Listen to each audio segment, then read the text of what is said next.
Good evening. This is the call to order for the regular Board of Aldermen meeting at the Salado Municipal Building located at 301 North Stagecoach Road in Salado, Texas. The date is October 3rd, 2024. It is 6:30 p.m. Ms. Bean, please call the roll. Let the record show all present. Thank you, ma'am. As we begin the Board of Aldermen meeting, let us take a moment to reflect on our shared commitment to serve the diverse community of the Village of Salado. We invite all present, regardless of faith, belief, or philosophy, to join us in a spirit of unity, respect, and compassion. May our deliberations be guided by wisdom, our decisions rooted in fairness, and our actions driven by the common good. Whether you find inspiration in a higher power, the bonds of humanity, or the wonders of nature, let us work together to build a culture where every voice is heard and every individual is valued. Let's take a moment, please.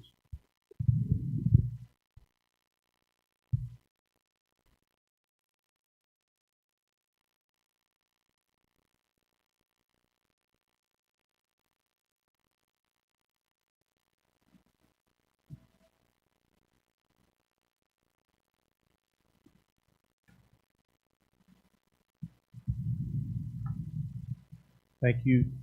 Please stand and join me in the Pledge of Allegiance and the salute to the Texas flag. Pledge allegiance to the flag of the United States of America, to the republic for which it stands, one nation, under God, indivisible, with liberty and justice for all. Honor that flag, pledge allegiance to the Texas, one nation, under God, one indivisible.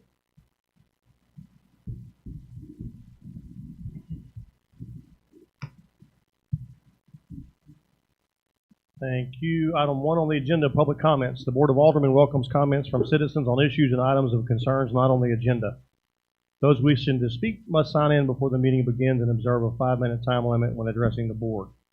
Speakers will have one opportunity to speak during this time period. Speakers desiring to speak on an agenda item will be allowed to speak when the agenda item is called.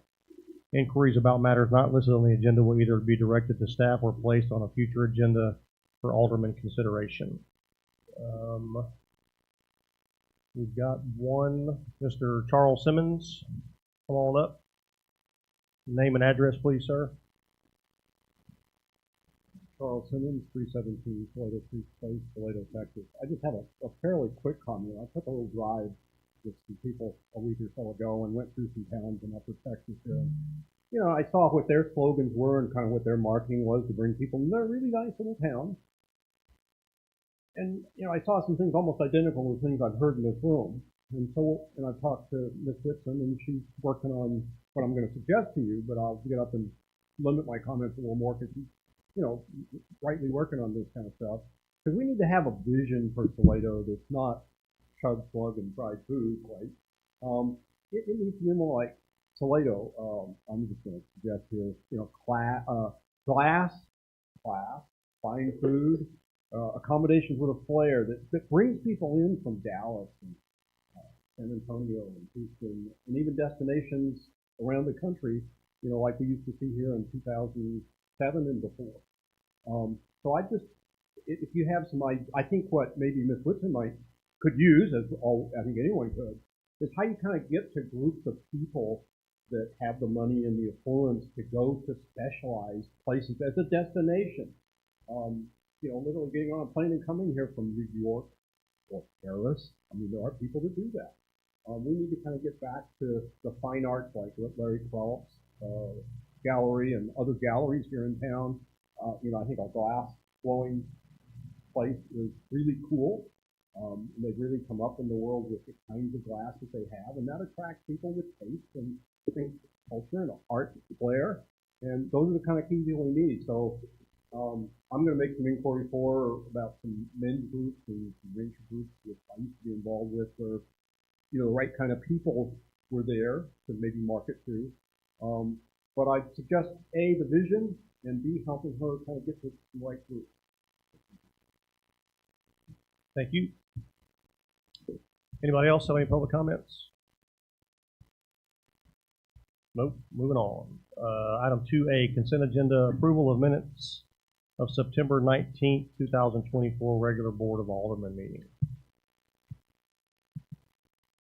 Any questions from the board on that? I'll open the floor for a motion. Move to approve the consent agenda. Motion made by Mayor Pro Tem Bell to approve as written, seconded by Alderman Graham. Any further discussion? Question called. Alderman Hurst, all in favor for approval as written? Say yes. Yes. Any opposed? This being that passes 4-0. Item 3, discuss and consider possible action regarding any item removed from the consent agenda. There are none. Item 4, status reports, village administrator's report. Good evening, Mayor, Alderman. Just wanted to give you an update on the city stormwater pollution prevention plan. It's actually in accordance with state law and federal law. So what we started doing after the rainstorm events that we had at Drake's Landing, and we've had our public works employee have to clean out the gutter in Eagle Heights Shopping Center. I said, you know what? Let me go refresh my memory on what TCQ requires.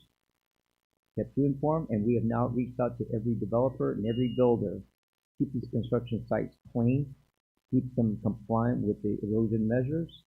So when I say every development, we are looking at every one of the cities and every home builder. So, and we are talking to all themselves. We seek voluntary compliance. We've been very patient. Some of them are taking as long as 3 weeks, but that'll get much faster.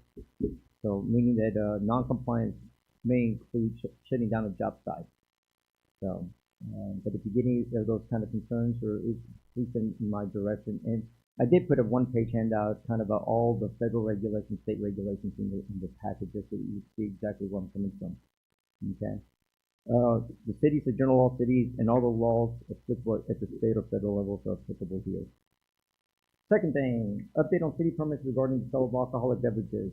Mrs. Dean has reached out to CABC, or at least through the website. We now have a listing of all licenses that have been issued within the village. So based on that, we now have a spreadsheet. We know whose licenses will be coming up. We've already got one delinquent that we've reached out. So again, we're being very patient. We're looking for voluntary compliance. But as these things, we will get ahead of these and informing them likely 30 to 45 days before it expires to get your issued permit or face enforcement.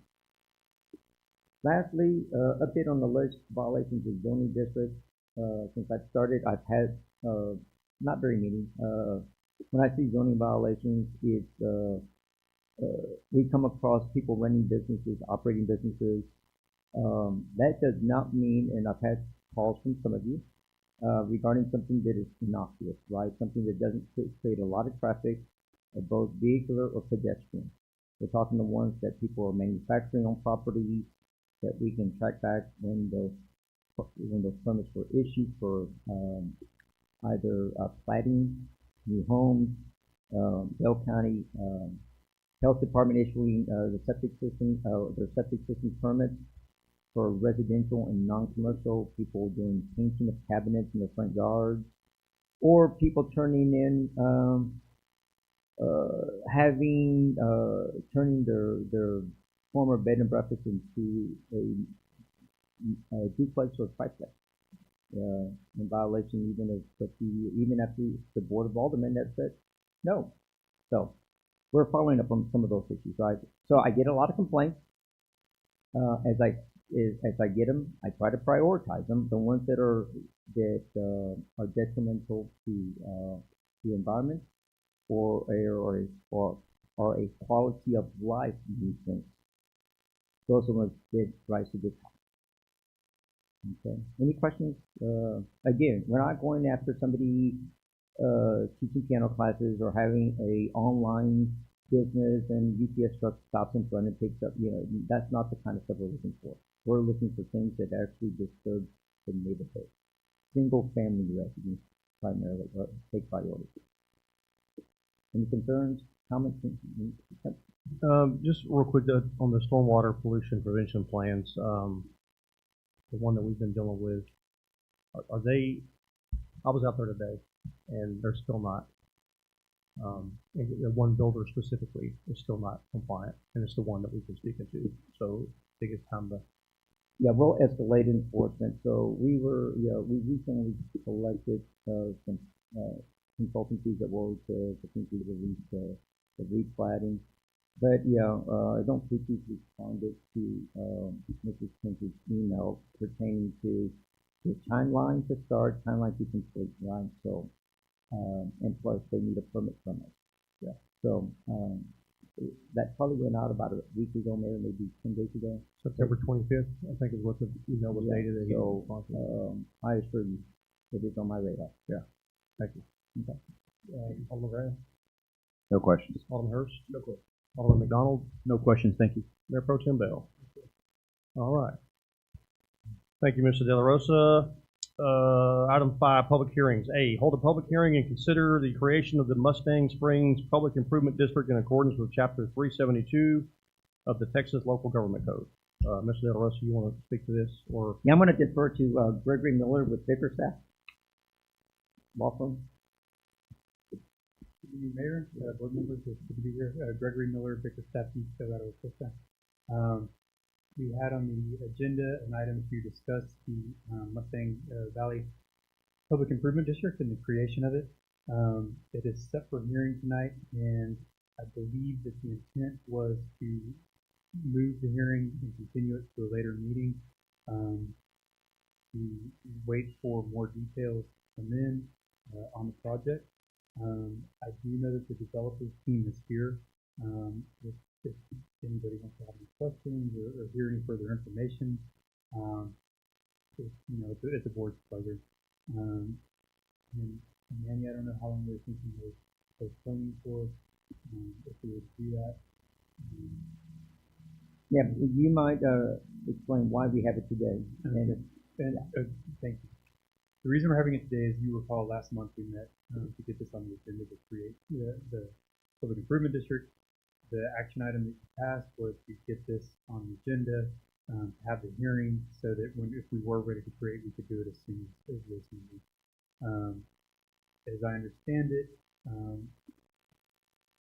the village would like to have some more information and have the board hear a more detailed presentation before voting to approve anything.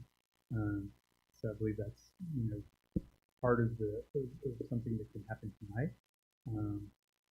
If that's the board's pleasure. But I do think that basically the idea was more information on the district itself would be beneficial for the board. so, Mayor and Alderman, I did meet with the developer, James Kirby, along with one of his project managers yesterday. So we did discuss the public hearing. I anticipated he may or may not be here today. I was under the belief that he was. He's here. Yeah, okay, there he is. It wasn't necessarily that he had to speak, but he certainly may. This is a public hearing for everybody to express their comments, so he's certainly welcome to speak. The conversation was that we certainly, the village is not wanting to rush this, and I understood from that he's not wanting to rush either. The timeline that he spoke yesterday was about 2 months. They should have more information available as part of the process to get water and other things they need to get to us. And plus, it also allows, based on the last conversation that I had with you and Mr. Miller had with you, for us to draft an agreement of this that we're going to present to you that both sides will have agreed to based on those conversations. So again, it's always good to have more public hearings, more comment periods than it is to rush it through. But we certainly want to give you an opportunity to digest that information. That way you can have an informed decision with your constituents and give the developer enough time to be able to satisfy the village's wishes and desires out of this case. So with that, I'll turn it back over to Mr. Miller. If not, we can certainly have Mr. Kirby if he's interested in speaking. If not, Mayor, help us. No, just a repeat of what Manny said. I think the idea was that we are all gearing up for maybe having a very fulsome idea of what the project might look like. But as I understand it, it's taking a little bit more time to kind of flesh out the full scope of information that y'all need. But I do think that tonight with the developers team here, that might be a very good first step towards getting you what you need. Perfect. You have any questions on the ground for?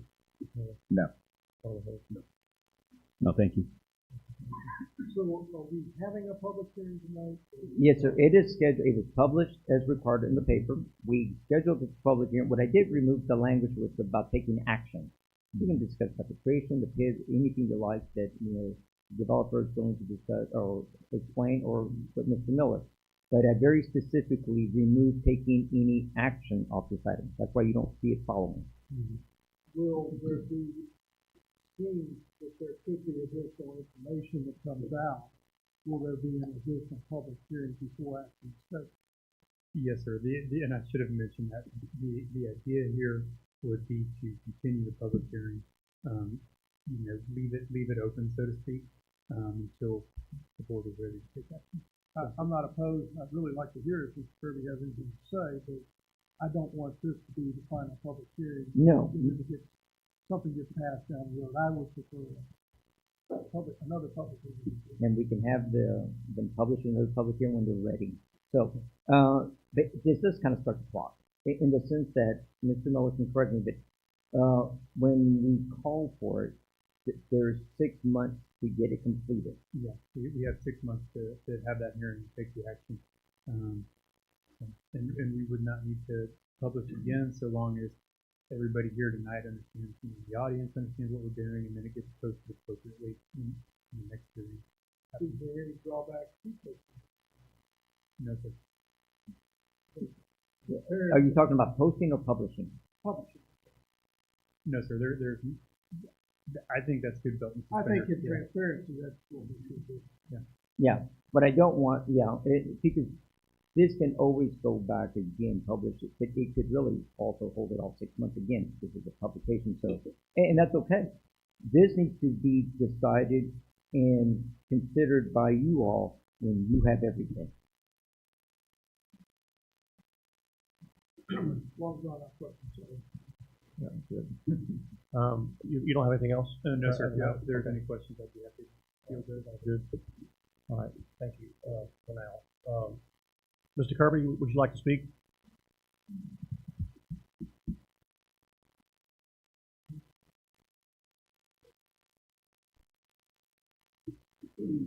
James Kirby, owns Kirby Ventures, and one of the owners, a co-owner of Mushroom Springs. You just gotta get closer. Oh, sorry about that. So we're prepared for a presentation. If you want to see a full presentation, it's going to be pretty much the same presentation again, since we're going to be invited to come back again. So we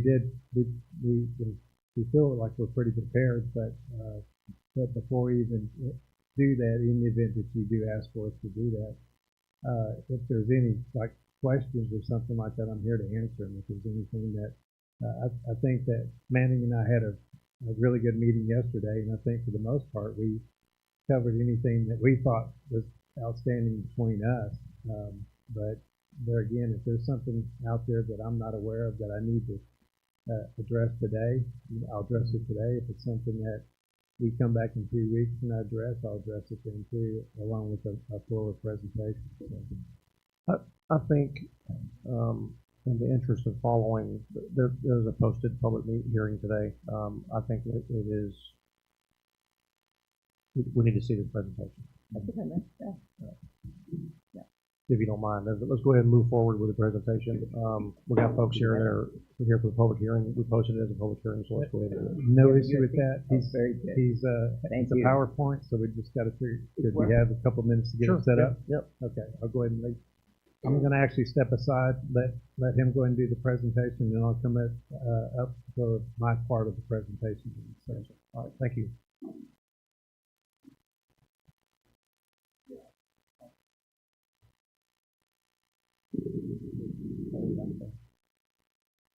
And who are you, sir? I was going to give an introduction as we started. My name is Patrick Bourne. I work with Sundance Analytics. Okay. I'm the PID consultant for Kirby and his partner, so helping him structure. Best way to put this in is a way to help to fund and finance a portion of the public or of the infrastructure and the public infrastructure that will be required for this development. So, Mayor and members of the board, we appreciate you giving us the time this evening to go through this presentation. So, thank you very much. Is there a way that I can flip through the slides, or do you just want me to tell you when I want to move? Okay, great. So this evening we wanted to talk with you about the proposed Mustang Springs development. Okay, it was on the agenda to go through this presentation tonight. So if you can just flip the slide, I thought I'd do a quick introduction of the team. You've met James Kirby, who is the owner and the developer of the property. Co-owner is also Michael Johnson. We have the pit attorney here with us as well tonight. This is Prava Sinclair with Sinclair Law. So if there's any questions you'd like for her, she can come up here as well. As I mentioned, my name is Patrick Bourne. I work with Sundance Analytics. We're the PID consultant working with Mr. Kirby on this project. And then the engineers that we've hired to bring on for this development is Pete Sylvester with Tate Dawson. And then the project manager would be Brian Satoff with Kodiak Development. We wanted to quickly go over, we know that at our last meeting, you guys accepted a petition that we submitted for the creation of the PID, which is just the first step. The PID process has many steps, and we'll go through some of those this evening. But first, we wanted to give you just kind of an overview of the project and some of the benefits that it would generate for the village itself. So we wanted first to start talking about just kind of a project overview, going through that a little bit. I'll turn the time over to Kirby to walk through the proposed development and the vision. So, what we have purchased is 1,105 acres, and it's primary residential development. It's currently planned for 1 acre plus development tracts. The first phase, though, is actually 1.5 acre to 2 acre tracts. The second and third phase, which is let Mark kind of start telling us what we'll end up doing, at that point. We have set aside some property on the front part of it for future as rooftops start to create demand for actual services. We would end up starting to building services that would end up supporting the community. We've had conversations with the school district. We've had conversations with the village here about police station and the fire station that would be planned for this community as well.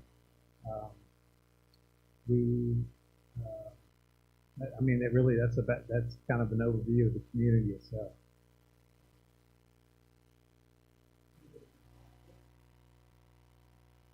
So the next slide is just really what I described that was going to be in the front. There again, that's going to be more prominent as we start getting rooftops. A lot of times, people try to focus a lot more on the services on a development, or put a priority on that. We typically try to put rooftops first, and then try to let the rooftops help us define what the services are going to be. If you look on the very far, I guess it'd be the lower right corner. That's where we've been working with Annie, the city manager or village manager, and I'm proposing to go and put the future police station and the future fire station. We are working with another group that we have done other things with about doing an urgent care across the street. We are working with a group right now. I've built myself 4 continuous care residential communities, CCRCs. We're working with a group right now that looks like that could actually be a reality in about 3 years. There again, this is a long-term project. This is not something that's going to be done overnight, but the interest in the quality of interest in the activity that we've received today is pretty impressive. I mean, it just really is. So we're optimistic, but we definitely move at the pace that the market does.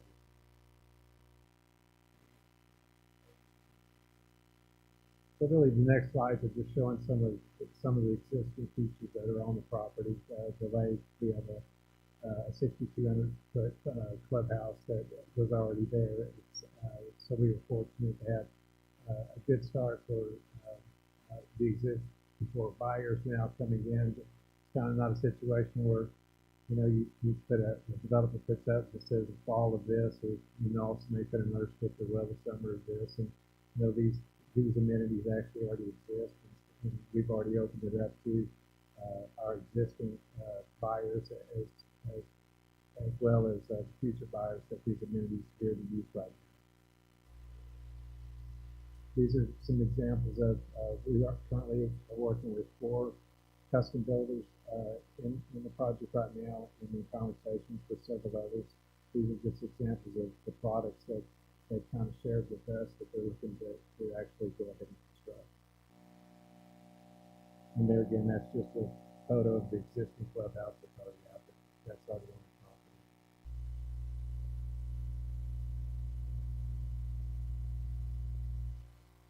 Thank you, Mr. Kirby. He was able to give a good overview of kind of the vision of the project, as he mentioned that this is a large project that's going to be developed over multiple phases, involve both residential uses as well as mixed-use commercial uses. So one of the things that we wanted to kind of talk about as well are some of the benefits to the village, right? Why should the village want to see this type of development here? A couple of things that we wanted to point out was we've been having conversations with staff, with your consultants, for the joint cooperation of a 10 or so acre on-site police and fire facility to bring those services out there, speed up those response times to the ultimate residents, expand that service throughout the range of the village. We're also looking, as Mr. Kirby mentioned, for a 5-acre urgent care facility. In addition, we mentioned that this project is an 1,100-acre project, which is currently outside of the city boundaries within the city's ETJ. We're proposing that we would voluntarily annex that entire 1,100 acres into the city boundaries, making it subject to, or sorry, city, I say village, my apologies, into the village boundaries, making that subject to village property tax revenues, also sales tax revenues. Mr. Bourne, yeah, let me stop you there. You've got a lot of those. They're already actually annexed. Yeah. My apologies. We already annexed into the village boundaries there. My apologies there. So that's one benefit that's going to be coming is the value that's going to be generated from this development. Thank you for that clarification. I saw some weird looks coming my way, and I'm like, that's a first in one of my presentations. I don't get that many eyes staring at me so intently. So thank you. I apologize. And so in that, one of the things that we're hoping to generate from this future development, right now it's sitting vacant within the village boundaries, but that it would generate property tax revenues, sales tax revenues. We anticipate at build out that the value of this land would be worth about $921 million, which would generate annually property tax revenues of approximately $3.6 million annually to the village alone, okay? In addition to the other property tax revenues that would be generated for school and other line items on the property tax bill. We anticipate approximately 311,000 square feet of commercial office center, which would generate village sales tax revenue as well as local jobs within the community. As Mr. Kirby had mentioned, we're looking at custom builders, we're looking at public builders to bring into this development, as well as the development of over $60 million in infrastructure costs. Good, thank you for moving to the next slide there. To kind of recap on that, we want to mention that there's $60 million in infrastructure that we're looking to build there. We came to you 2 meetings ago mentioning the request for a public improvement district. The use of public improvement districts is primarily to help fund or to finance the large cost of public infrastructure, which will be required to prime the growth over there or to create the development, create the value that we're all hoping to see in this development. So some of the next steps, one of the things that I wanted to remind the board is that the PID is a multi-step process. Starts out with a petition, then we move forward to the presentation and creation, then we move forward to the levy of the assessments, and ultimately the issuance of bonds. And just remind the board that at every step along the way, we require board approval and education with your staff, with your consultants, with your attorneys as we go throughout the process. So the creation of a PID isn't a binding, now all of a sudden the board's out of it and that the developer is going to run forward with everything. We're going to be working hand in hand with the board, with your team throughout the entire process to make sure that this is done properly, appropriately, and that everybody is fully educated on the process. As we look towards the next steps, as we mentioned, we're doing the public hearing tonight. I think we've all talked about the possibility of creating the PID, but as your staff had mentioned, that can't happen tonight, so we'll schedule as more questions come up that we can do that in another board meeting. After that, we'll continue to work with city and staff on the development agreement to do an amended and restated development agreement, and then target dates that we can get those approved. Then we would move on towards the levy of the PID assessments and the bond issue. Those would be kind of the next steps along the way. Scratch the comment about the annexation. Somebody who was preparing this presentation missed a memo somewhere. Won't point any fingers there, right? That may or may not have been me. So, but I did want to move kind of from there. Wanted to just do this brief presentation with you and then move on to any questions that you may have.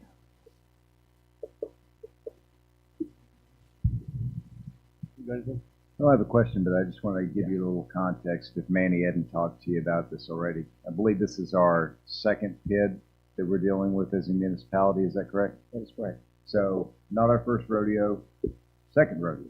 Second road. Yeah. So just take that into context that we've ran these traps and gone through this before as we proceed further. Also, I would like for us to have a copy of this presentation.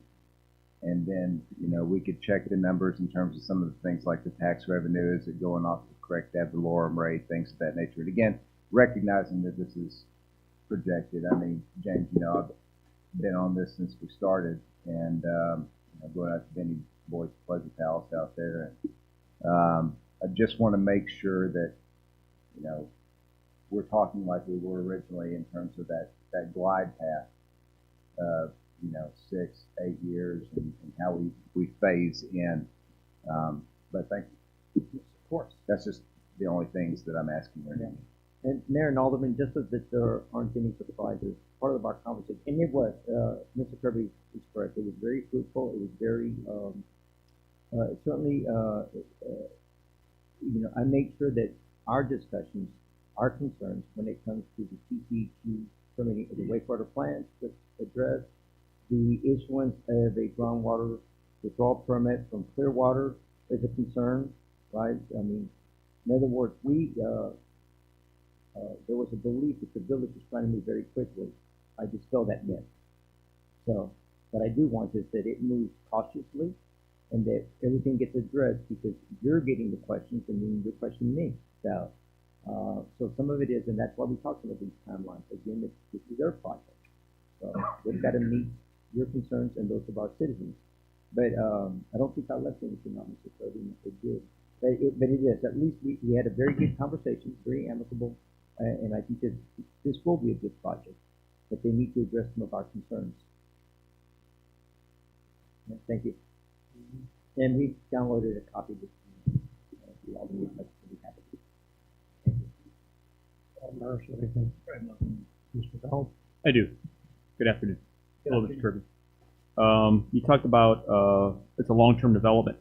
What is the forecast of how long? Like, what is your idea of long? Well, that's definitely a market-driven question today. Agreeable. But with history and with some level of educated forecast, that it would be somewhere between 5 and 7 years. Okay. I saw apartments on that layout. Are those going to be something that you're managing, or is that something that you're going to have as a subcontract management? How many apartments are you looking at? Like, how many units? There again, it's market driven. These are just the questions I'm going to get to. I get that, but most of our developments, I'll just go ahead and just kind of use that. That's probably my best point of reference. Most of my developments that would be of this size, it would be anywhere from 275 to 300, something like that, as far as the number of units. Most of the time, those are built in 2 phases. It's pretty rare that those are ever built in 1 phase. And most of the time, it's like one of the very last things ever built. Agreeable. I mean, it just is. People can get optimistic and feel like that, but typically it's usually there again. It waits until that clientele is actually. And keep in mind also, it's a distance. I mean, it's still a destination, you know, as far as a neighborhood. And so rooftops are it's gonna be the rooftops, the single family rooftops that's gonna drive all of this. I'm glad you brought that up because that was my next question. So on the presentation, you showed 3.6 million in property tax revenue, that kind of deal. All right. And again, based on market, right? When you get a developer, my question is when you foresee us starting to see that, because that's a conversation that will occur again in the community as well. $3.6 million a year seems nice, but when you project 7 years, 5 years, To reach a for us peak to start like seeing, that? for us reach to a start peak? seeing that. Yes. Yes. Because if you're going to build apartments last, then I'm looking at the actual rooftops that you're in They're private again, homes. They're again when I was talking about 5 to 7 years, I'm talking about a full build out, not me. My part. I always look at a build out as the vertical part. I don't look at the build out as whenever I complete a project. Okay. So you know, we believe we can actually work at a pace somewhere, you know, anywhere from 100 to 120, 125 residents a year. Once we get there, we feel like we're going to. The reality is once we pay, and we'll have a backlog. You know, to tell you the history, we'll have a backlog, and you'll see in the first 6 months a lot of homes because the backlog's there, and then you'll start seeing it get into its actual pace. And a good pace in a project like this would be somewhere 20, 25 per quarter. As far as the residents part of it. Sir, thank you for answering my question. I just think the feedback on Alderman McDonald is that I think from our standpoint, I'm not going to be here, but you could project anywhere from 15 to 18% lift year over year over 7 years. And I think probably ought to look at budgeting, forecasting that revenue to 14%. That way we kind of playing behind it, and we can see it seasons. That's what goes together. If it's 7 years, I think that's reasonable expectation given the size of the state. If I could add, there is kind of a blended, just keeping in mind, even though it's still 25. The price of these lots, for example, it's not like a production. This isn't a production subdivision. So in a production subdivision, the price of a lot might factor in anywhere from 17, maybe 20%, and that would be high. In this case, the price of these lots, which are taxed, you know, are going to be closer. Even a vacant lot is going to be closer to 25 to 30% of what an actual product would be. So, keeping in mind, it's not like a $35,000 or $40,000 lot or a $50,000 lot out there that's being taxed. It's a $300,000 lot that's being taxed. So that blended rate will feel a little bit distorted in a positive way as far as the tax getting to that 7 years.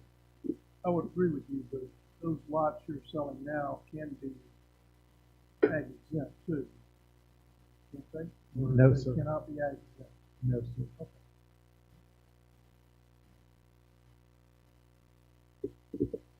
You're not ag exempt. Only the vacant land. Once we record a plat, it's not ag exempt anymore. So our first phase right now that has already been recorded and being developed, it's not ag exempt at this point. How many lots have sold out there for phase one? I'm going to say close to 40. I'll just echo Mr. De La Rosa's point in that we are in no hurry. There's been some speak around town about us just pushing this forward, and Manny knows it's incorrect. I know it's incorrect. Mr. Kirby, you're aware that's incorrect. And I think I'm happy to see there was some speculation that I was anti-Mustang Springs, and I've never been anti-Mustang Springs. I was pro let's do things the right way and do what makes sense. I'm a very common sense approach kind of guy. So I am happy to see that those lines of communication open and you being responsive and having those meetings with Manny and his updates to me and to the board as well. And I appreciate that. And I expect that will, I don't anticipate that'll stop. So I do appreciate that. I guess that's all I've got for now. We can go ahead and, unless you have anything else, I'm going to open it up. All right. Appreciate you guys. Thank you.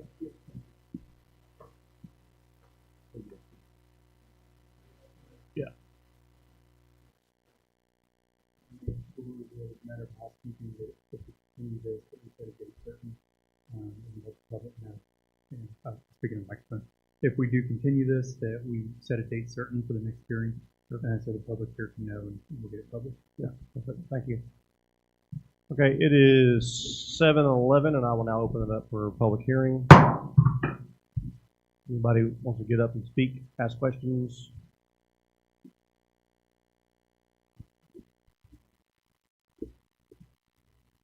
Jim Boynton, 3565 FM 2843 in Salado.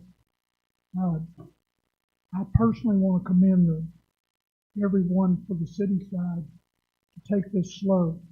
The reason I think it's in our best interest is take it slow. All you've got to do is go over and look at our apartment disaster, and there's all sorts of inconsistencies that we were sold on that did not happen. There's no ladder truck for the fire department. There's no movie theaters. There's no fine dining. There's no fine hotels. These are low-end built apartments. We have been sold down the river more than once to developers. I'm not saying these guys would do that. I am not. Hey, Mr. Boyne, we need to stay on just but on what Mustang I'm trying to Springs. point out is we keep getting promised that they're going to have water. I don't even know that they have water. Do they? The questions I think we ought to go over: do they have water infrastructure? Are we going to have fire and police service out there, or are the citizens going to fund it and send it out there? Those are things I think that you probably ought to be asking about, because some of our projects have been coming in promised high, and some of the things that we thought were going to happen have not. And I think that's where the citizens get weary over stuff. We go to a meeting and we find out they're not going to start anything until they have water, and they're under construction, and I don't know if they've ever got water yet or not.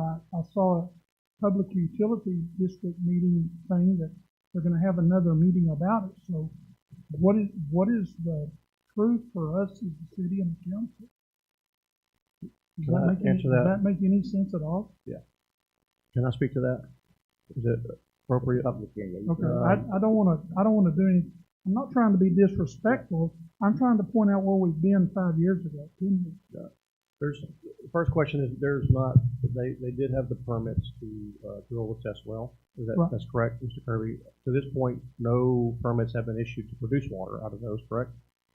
Okay. As far as the wastewater treatment plant, that's in phase 2, and that phase 1, we're allowing. This is just stage 1, correct? Phase 1, yeah. Okay, thank you. I mean, it'll incorporate all that. That pit's going to cover all the phases, the whole complete build out. But the wastewater treatment plant, that's before TCEQ right now. They're going to do that. We're waiting on Clearwater's assessment on what's going to happen with whether or not they can get water out of there. We're still waiting on the report from that. As far as who's going to pay for police coverage and fire coverage, I'll start with fire first.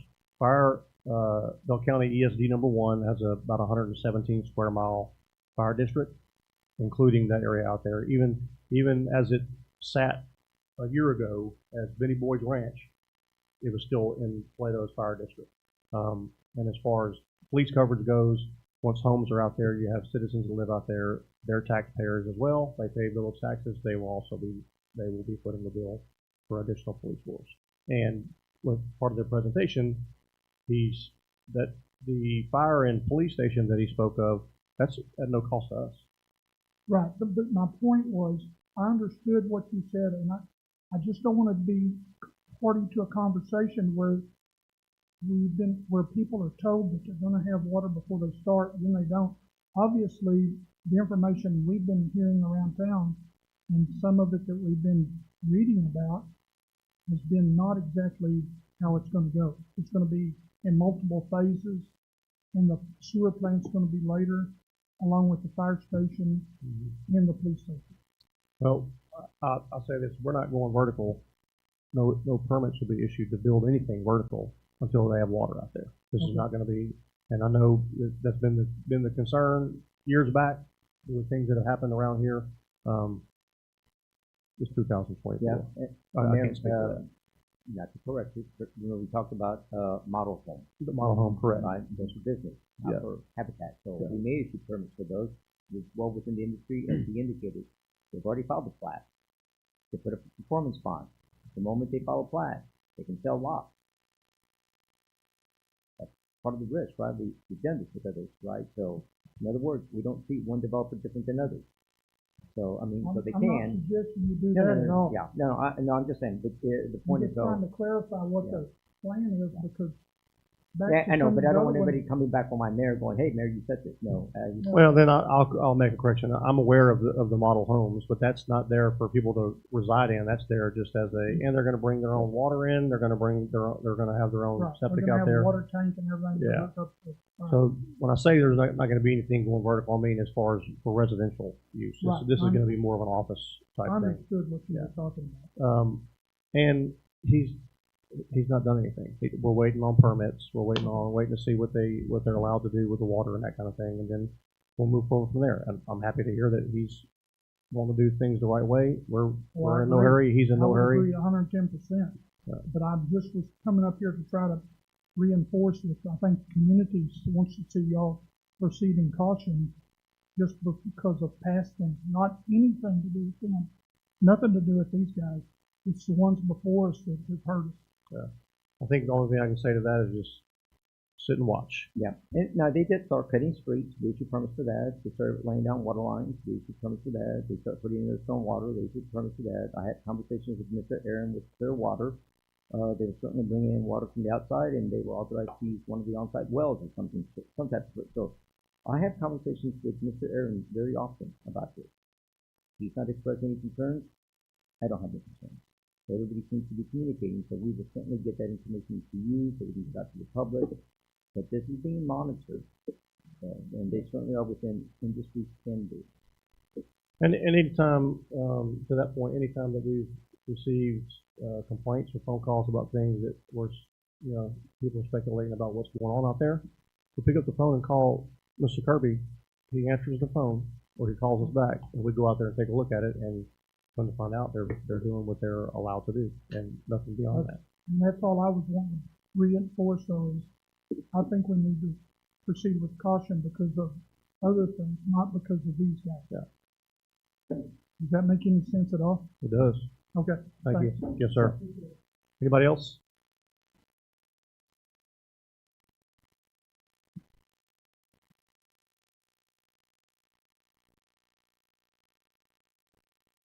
Linda Reynolds, 1110 Mill Creek Drive, Salado.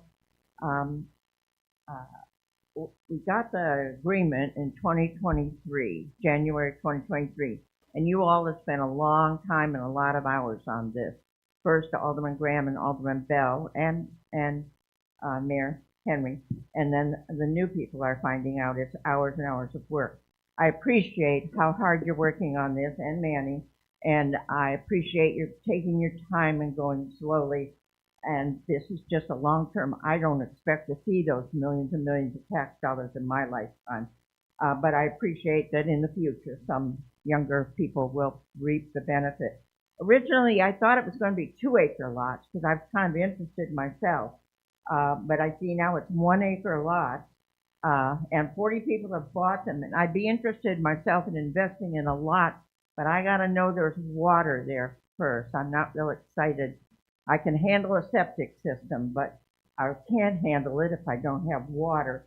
So I don't understand how people can invest in 40 people can invest in property that doesn't have their water yet. But I appreciate that if some people have money to develop. I just I fought real hard today to get 4.5% out of a bank for money I was putting away in a CD. So to some extent, Mr. Kirby are taking time. Probably the interest rates are going down. So when he does get these funds, I want to understand one thing about PIDs. I realized that Billy Hanks Jr. owned the land that we're doing the PID on, or he sold it, but we know it was owned by somebody. Does a developer have to totally own the land before a government entity can go ahead and do this PID, or does that matter or not? Thank you.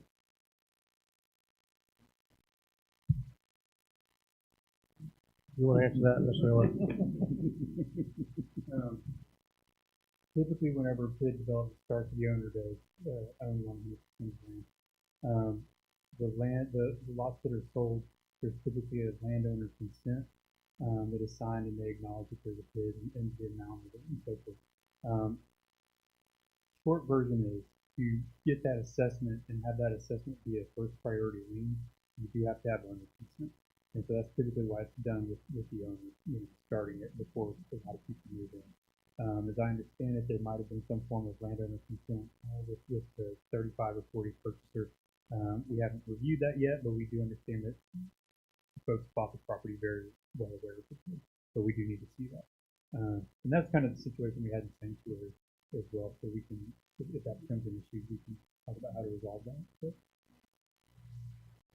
And that's not something that the Ms. Reynolds spoke to the government entities issuing a PID. We're not issuing a PID. Can you explain that? That's more. That's exactly right. So the PID essentially is an assessment on the land that is used to pay for the improvements, and typically that's in the form of the assessments going to fund bonds that are issued for those improvements. The village itself issues the bonds, but it's a special revenue assessment, meaning the village is not liable for those bonds. It's merely the conduit to issue those, but if there's a default on any of those assessments, it's not the village's responsibility, and you're expressly prohibited from being held liable for it. So it falls on the owner. Mr. Miller, in that bonding capacity, though, we do take a hit on a bank qualified rate. And as with it, that's always a good point to keep in the forefront. And what we will do is negotiate for each PID to the extent that any one PID or any issuance in 1 year causes the village to go over the bank qualified rate, then there will be compensation from the developer to bring it back in line. Greg, could you remind everybody who actually pays for the PID? Yes, sir. It's the owner. The owner of the property. So it's not somebody that owns property down here on Van Winkle or anything like that? That's exactly right. So the folks who pay on that live within the district, and more specifically, there are folks who receive a special benefit from the improvement. So if you're not in the district, you're not receiving a benefit, then you are not paying for that. If that clarifies things. So there's not a penny coming out of Miss Reynolds' pocket? That's correct. Unless you're, I don't know. Unless you move down there. Yeah.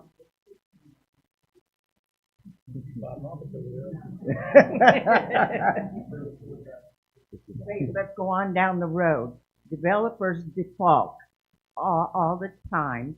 They did it right outside the north side of Salado, and all of a sudden another developer takes over, and they come to you and they say, "Oh, woe is me. This was a financial disaster for us. We had to take over. We're going to have to do 25 apartment buildings out here in order to make our money back." So things do happen down the road, and it affects me, my taxes, it affects the village. So I don't know how often that happens, but I'm sure it must happen. You don't think so, Roger? That money would be recaptured through the bonding entity, and they would collect and pay that off based off the collateral of the property. So the only thing I was going to clarify is there's two different kind of pits. There's a construction pit and there's a reimbursement pit. And there's two different kind of pits. There's a reimbursement pit and there's a construction pit. What Mrs. Reynolds kind of referred to, a lot of times can happen in a construction pit. That's whenever a developer actually has to use PED dollars to actually do the construction. In the reimbursement pit, the developer has already spent 100% of all the dollars, and they're just looking for a reimbursement on a portion. I mean, there's no way they get 100% of their infrastructure. And in fact, this case, it's far less, and that's why we keep our PED costs at a low cost compared to most people's PEDs, because we seek a smaller portion of reimbursements so that we stay competitive in the market. So, but it is a reimbursement PED. It's not something that an owner or a city or anyone has to be concerned about the development going broke before they're asking any dollars or using dollars that they had to go raise by a third party. So, anyway.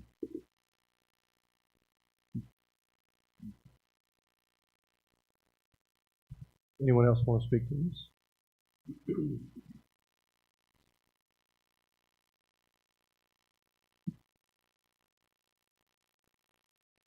Larry Michaels, 1346 Long Meadow, Salado, Texas. I'm a developer and I'm not anti-development. I've been for this project from the beginning, but as it has finally progressed to being proactive and doing it progressively, and I think I've heard a lot of really good things happening. And a concern I have is the forecast in my mind is pretty aggressive. So the PID, does it have a fixed duration?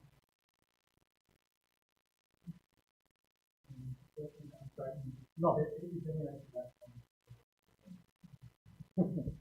So,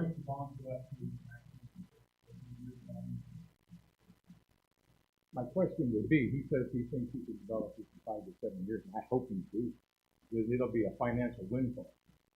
But if it doesn't, where does the money come to pay the fees on the bonds, especially if it is not paid in full beyond the duration?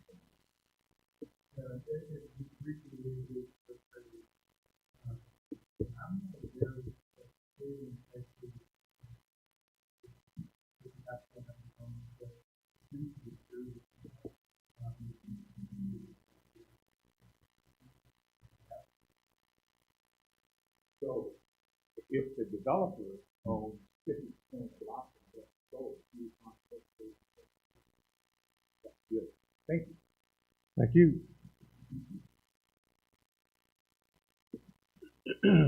Anyone else? No? Okay, it is 7:28. We'll close the public hearing. Mr. Del Rosa, where do we head next? What's that?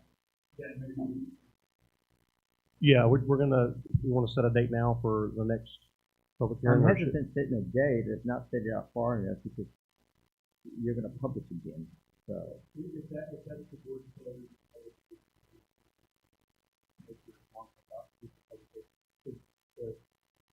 Well, it won't make the 10/17 for sure. So.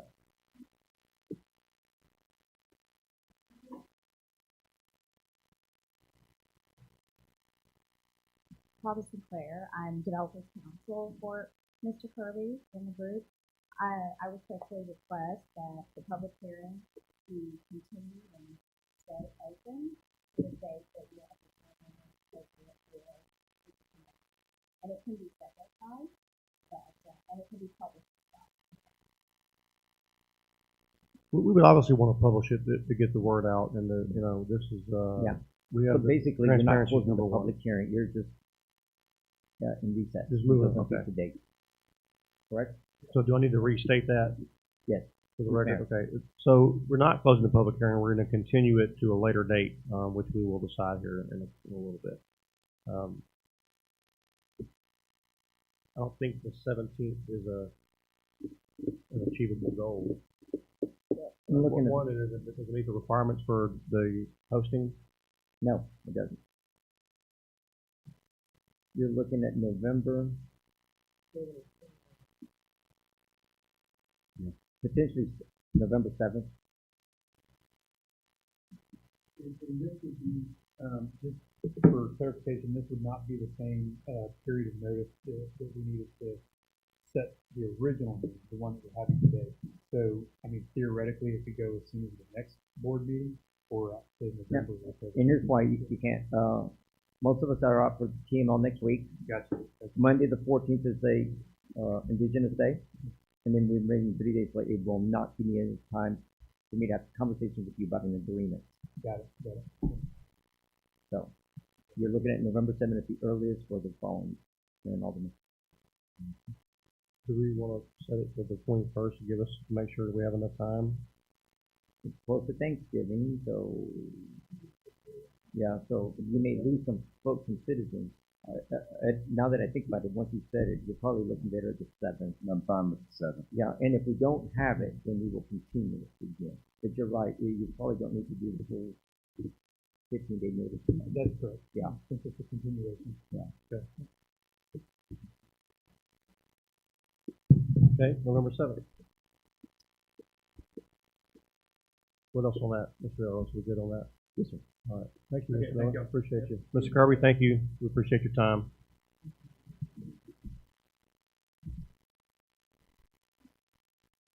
All right, item 5B, public hearings. Hold a public hearing on the Salado Sanctuary Phase 1A replat. Who's got this? Ms. Pence?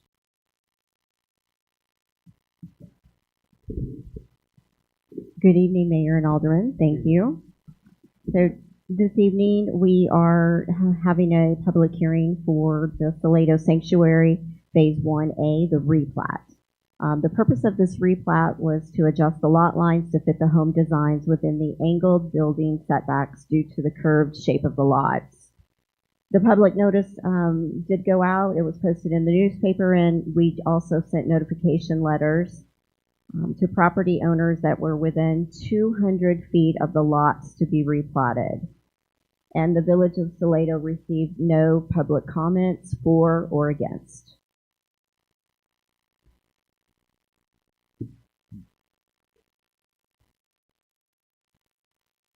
So maybe I think you can open it for a public hearing now. Yeah. Okay, thank you.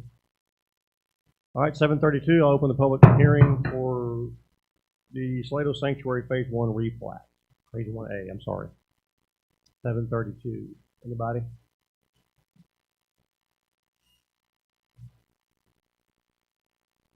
Going once? Okay, 7:32, we're going to close the public hearing. You got anything else, Ms. Pence? The only thing I would like to share is our city engineer, MRB, has completed the review of this replat and finds that it does meet the village standards. Great, thank you.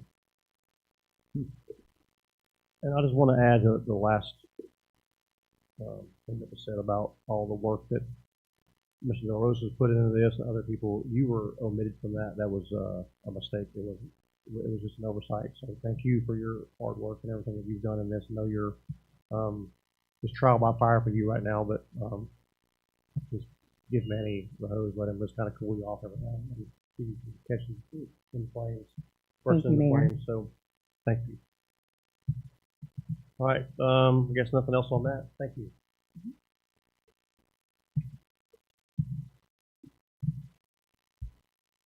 Item 6, discussion and possible action. A is discussion and possible action on approving Salado Sanctuary Phase 1A replat.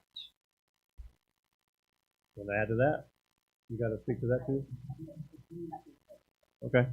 I will open this up at this time for public comments. Nope. Okay. Alderman Graham, do you have any questions?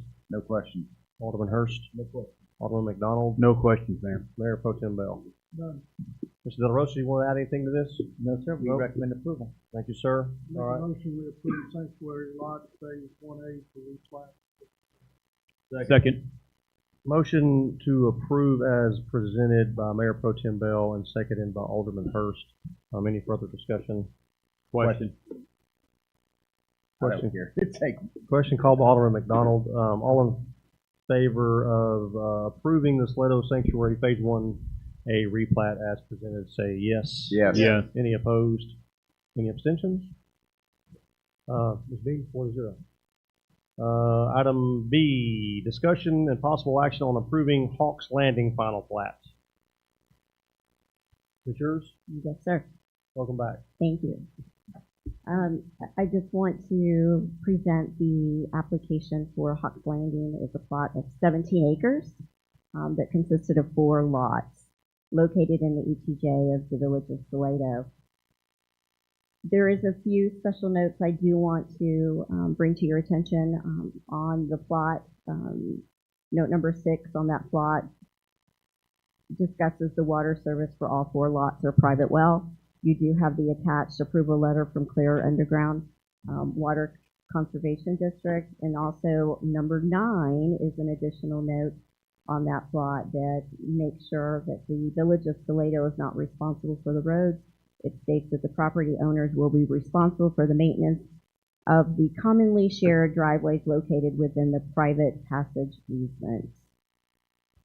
And I do believe that we have a representative here if you had any additional questions that I would not be able to answer. Thank you. Alderman Graham, you have any questions? Just to clarify, this is in the ETJs, that's correct? Mm-hmm. Yeah. Nothing further. Alderman Hurst? Alderman McDonald? Clarity, this is a gated community still? Or is it gated driveway? Correct. Thank you, ma'am. Mayor Pro Tem Bell? No. Okay. I will open this up to public comments. Anyone wishing to speak on this? Nope. Okay. Anything else, Ms. Pence? Again, I do want to make sure that you have your letter of approval from the city engineer, MR Reed Group. They did review and found that this met all of the Village of Salado's subdivision requirements. And staff recommends? Yeah, Mayor and Alderman, let me add that we've been working closely, and so have our city engineers with the county engineer's office. She indicated the roadways, the driveways are private. I don't know if they was always private, but certainly the county's position is that they're not accepting any roads in the county, anything outside of the city limits. So you either annex is kind of an option, or you become responsible for those roadways. So we did look at it. You won't see any drainage easement, which is why I kind of called it out when I saw the plat. The engineer's response satisfied me based on the terrain, the use of the land, residential. So we were good with this. This is just east of the Drake's Landing development off of Royal Street, further east. So we do look at these, but we now have we've established a better working relationship with Hill County Engineer's Office, and that was the whole idea. Was they were in the past we were putting plats in the ETJ that they were stuck with the roadway. So now we certainly have those conversations to go back and forth. And let me add, Mayor and Alderman, Ms. Pence's bringing her on staff was one of the better decisions in my life, and she certainly has been really great at working. It takes a lot off my plate. I still provide oversight. We have debate. I don't see her as my employee. I see her more as a teammate, just like I do Ms. Bing and everybody else on my staff. So we're all drinking from the same process today. Thank you. Yes, sir. Thank you. I recommend approval.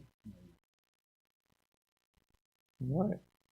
Anything else, Ms. Pence? I am blown away, and thank you, sir. And I did not ask him to say that, nor have I provided lunch or anything else for those comments. Not a paid endorsement? Okay. All right. Any other questions on this? Quick question, because it's gated, basically it's a gated driveway with 4 properties in there, so it's actually 2 levels of it. Simply put, for our fire department to get in there, are they going to be able to pass through to get there, to take care of lives necessary, things of that nature? Yes, please. I should remember that. Good evening, George with Quintero Engineering. I believe that the owner of the property has already have the gate design, and it'll be equipped with like a knockbox that the fire department said afterwards. And just to clarify a point from earlier, It was always going to be a gated community, and the owners were always going to maintain that road. We never looked at like Bell County or the village or anybody to maintain that private driveway. It's always going to be maintained through that HOA that's going to be established for that neighborhood. Thank you, sir, for answering my question. Thank you. Okay, any further questions on this? All right, I'll open the floor for a motion. I'll make a motion that we approve the Hawks Landing final plat as written. Motion made by Alderman Graham to approve as written. Second. Second by Alderman Hurst. Any further discussion? Question. Question called by Alderman McDonald. All in favor of approval, approving Hawks Landing final plat as presented, say yes. Yes. Yes. Any opposed? This being that passes 4-0. Item C, discussion and possible action on awarding a grant from the Hotel Occupancy Tax Fund to the Salado Museum and College Park and/or the Scottish Gathering and Highland Games as determined appropriate. Mr. De La Rosa. Mayor and Alderman, I've given you a handout from the Texas Tax Code, Chapter B, Use and Allocation of Revenue, specifically Section 351.101, the use of tax revenue. So before you have an application for a hotel occupancy tax, the application is generated by the Texas Hotel Lodging Association, and it's recommended, strongly recommended by the Texas Municipal League for those applying for hotel taxes. Okay, it's got a two-prong test, and one of the prongs has 9 categories. So more specifically, it comes out of 351.101. Okay, so cities have a lot of latitude when it allocates hotel funds to museums or other users that fit this category. Okay, so it must certainly benefit the hotel lodging community, but it also must meet the tourism side of it, which means you guys take on this. So it's not the only criteria. But a lot of some of the discussions may happen this evening, and I've had conversations with the tourism manager, and she's being educated on this. And today, I know that she had a conversation with Scott Jusluff. Scott Jusluff is the executive director of the Texas Hotel Lodging Association. He's been doing this for decades. Okay, he's an attorney. Used to work for the Office of the Attorney General. The THLA is the lobbying arm for the hotel industry, which means that if you were trying to get legislation like an incentive for hotel lodging or a hotel convention center or sports facility, and you're going to impose a tax to the hotel industry, if you don't have THLA support, the likelihood of it coming out of a committee, whether in the State House or the State Senate, nearly impossible. If they don't support it, it'll die much quicker. Okay? So, so as you look at this application, I know that you're going to have some concerns. It is very subjective when it comes to what a governing body does. Now, my past experiences tells me that you do, if you don't utilize the application in totality, and you don't determine your return on investment.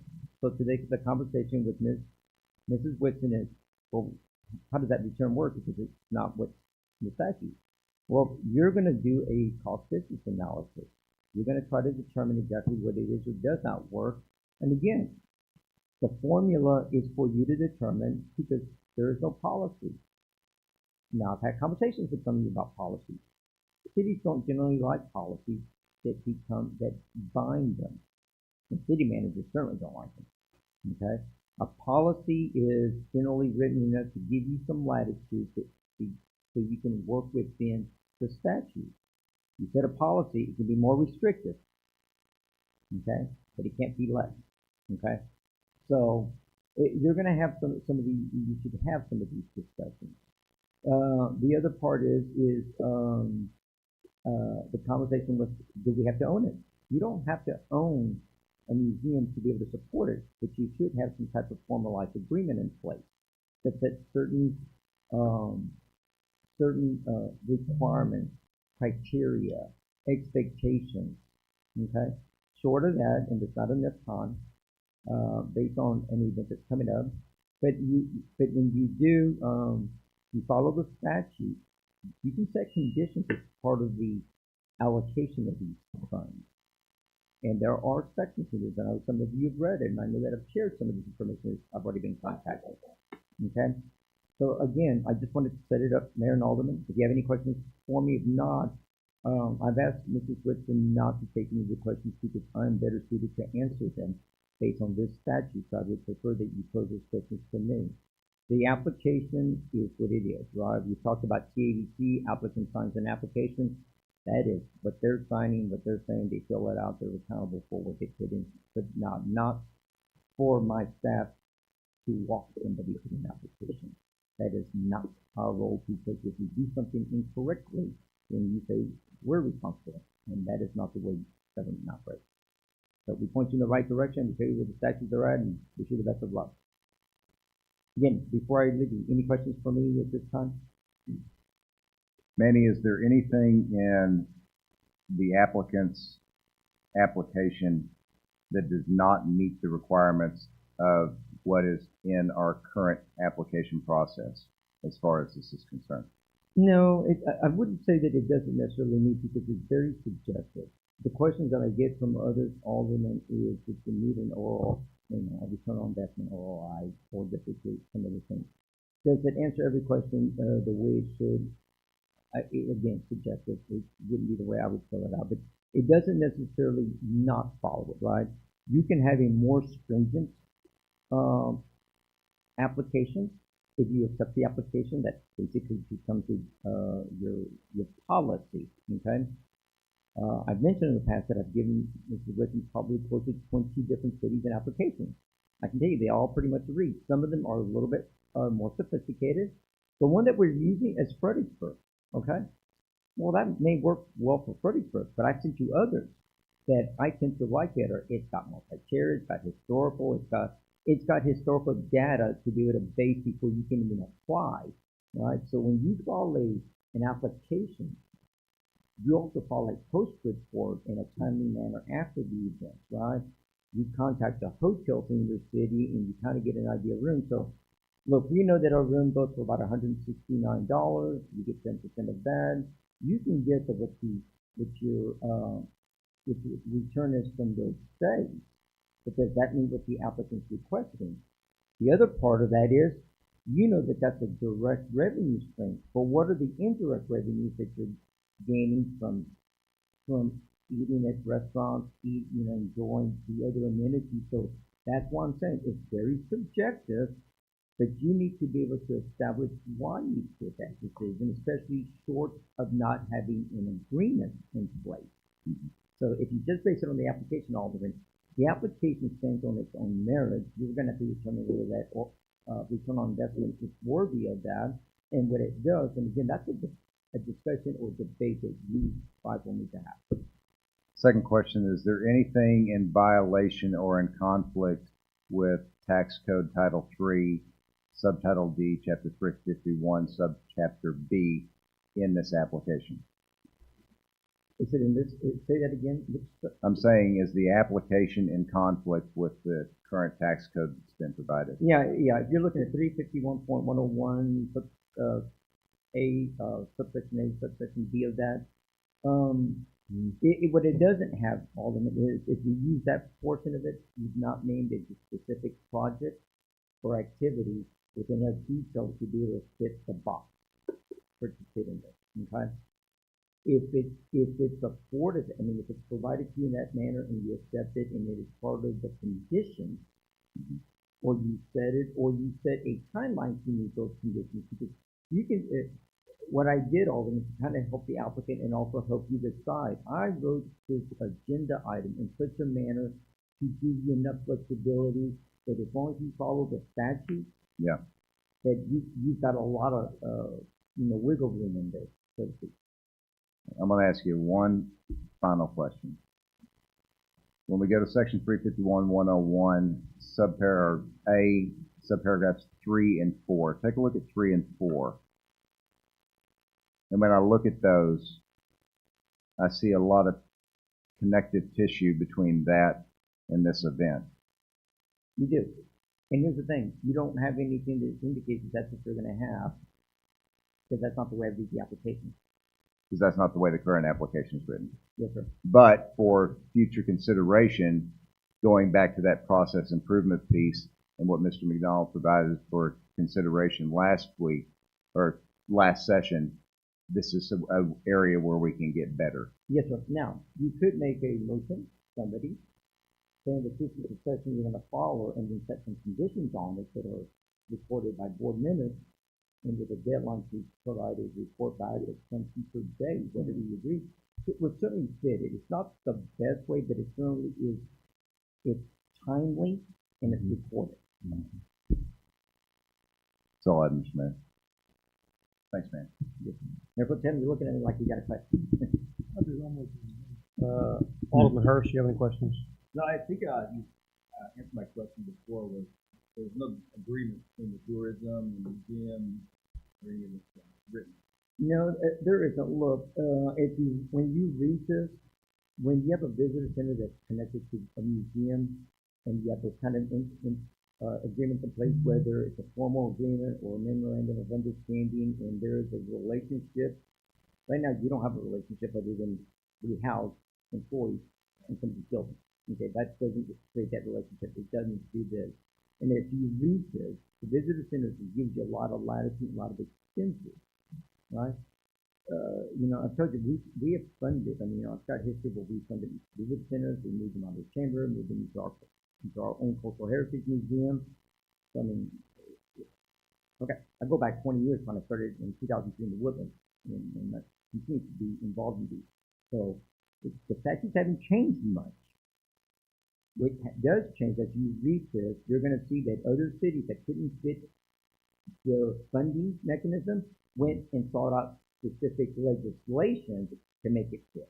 Okay, that's why you'll see it's a whole laundry list of cities and what they're doing, right?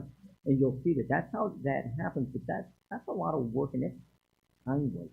Okay, so I think that you're just gonna have to figure out exactly where you want to land on this. Okay, that's what I should have asked. Is there a benefit? And again, the benefit is determined by you, right? Now, cities do have museums, and there's some benefit, right? Sometimes, but when you start up, working with the museum, you're the elected officials, right? Remember, this is not a giveaway that doesn't get handed out as a grant without any condition. That's the one thing that most entities start to realize, that you still have a fiduciary duty to make sure that it is utilized in these categories. And there's a lot of latitude. The idea is the sooner we get an agreement in place, it'll just be better for all of us, right? You cannot now. My concern has been that when you open the door, you have a lot of historic buildings that go, well, I want to qualify for this. Well, not everybody's building is really our business. Museums tend to be. Not somebody's historic building or somebody's building that got relocated from one community to another. And just because it's old lumber somewhere else doesn't mean that it meets all the criteria. Because you've not established, you're not recognized by the Texas Historical Commission, nor do I recommend that, because the standards to touch one of those buildings are economically not feasible, and you've got to meet their requirements to get that designation. You can create a planning zoning commission that is commissioned to look to establish a historical kind of significance in, because as you read this, you only qualify for historical with owner's consent after you've gone through certain steps to get there. You've not done that yet. Just because you created a historic district or a historic overlay district doesn't make it so. Right? It doesn't. Because as I look at Main Street, not everything, and you're allowing new construction that doesn't comply with certain historic rights. So what are we looking at? The late 1800s, 1900s, 1950s, 1990s, or 2024? What is your standard? And what's historic? 30 years ago, 1960s, 1950s, 1900s. These are the kind of, because when you look at what I looked at on 351.101A 5. No, and I looked at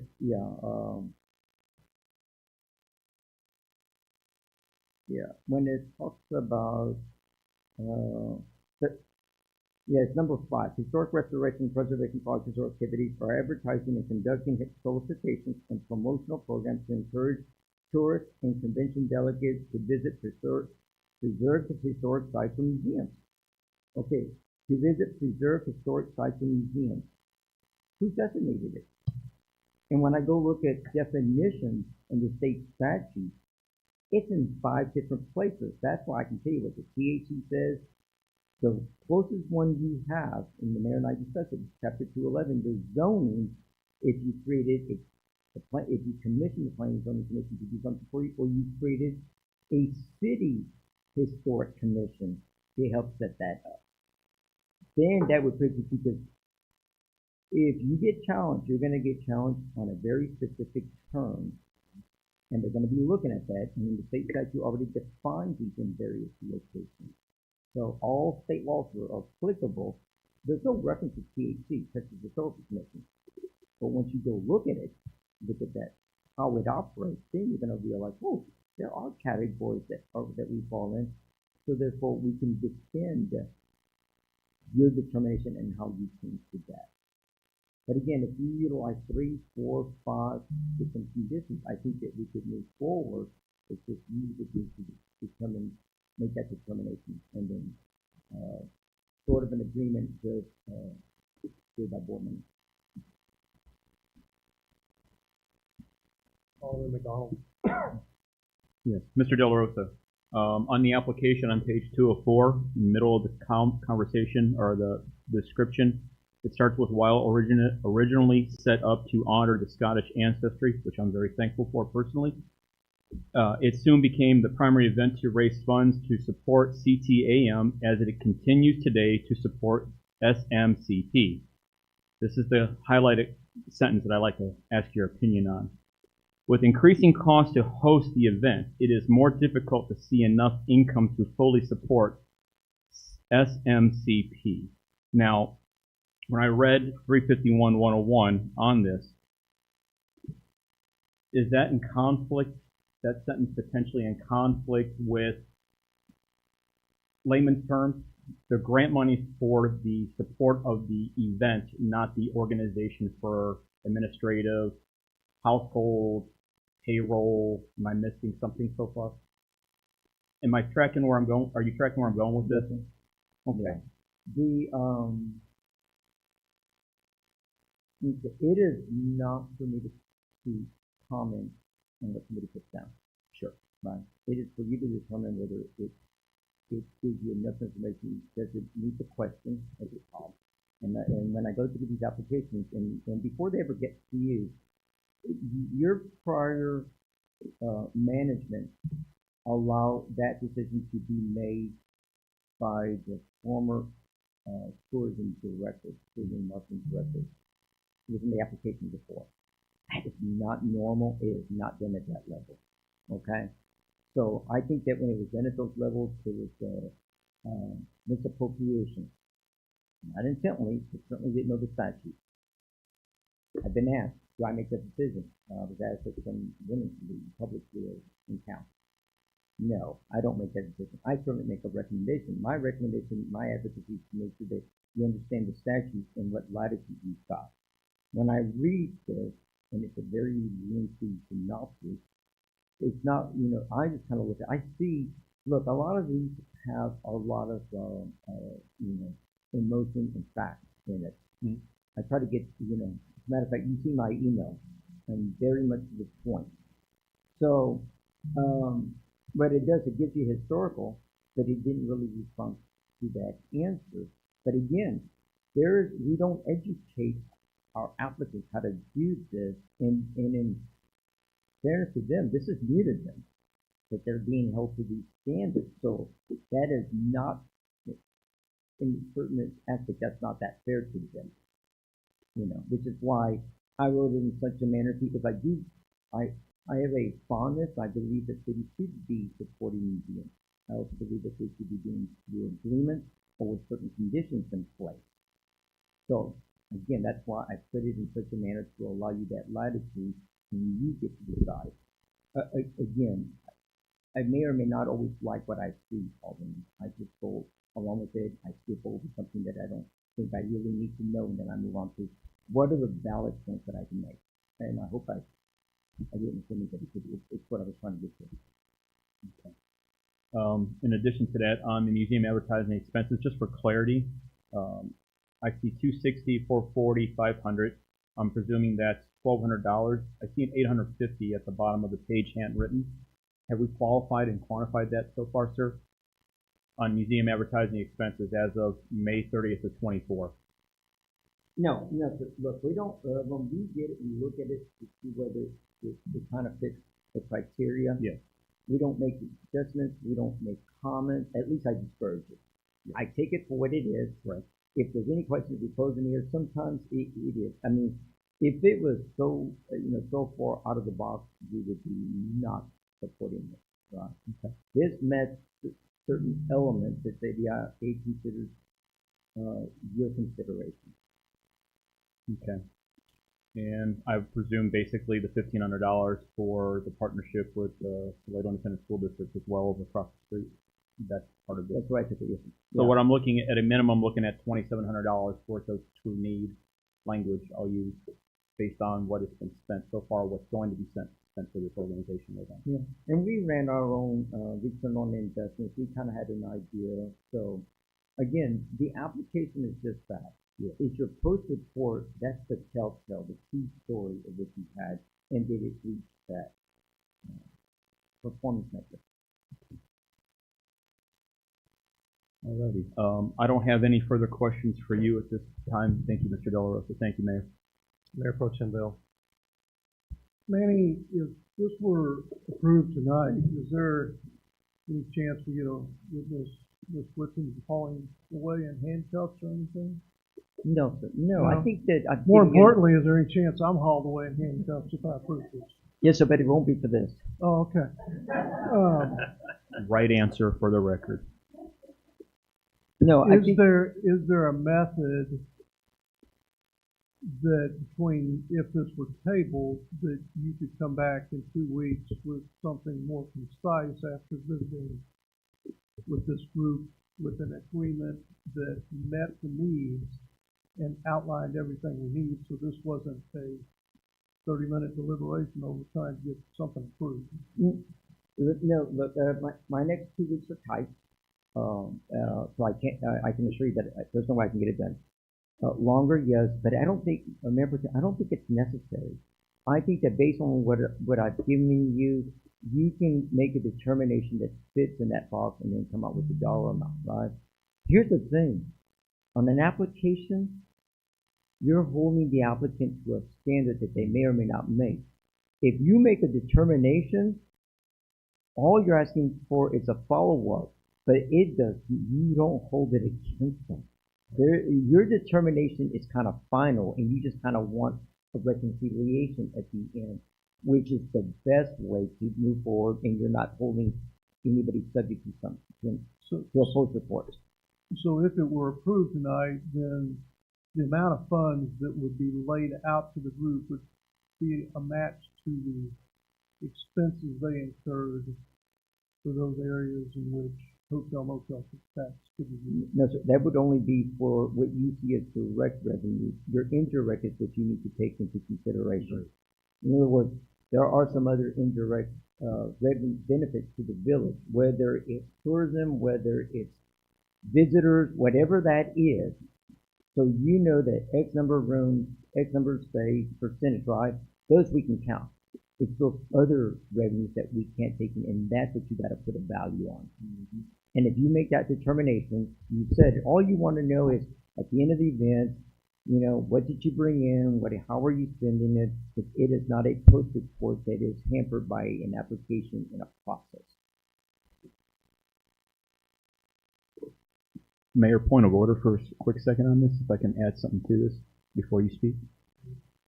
Or allow me to speak after you do it at a minimum.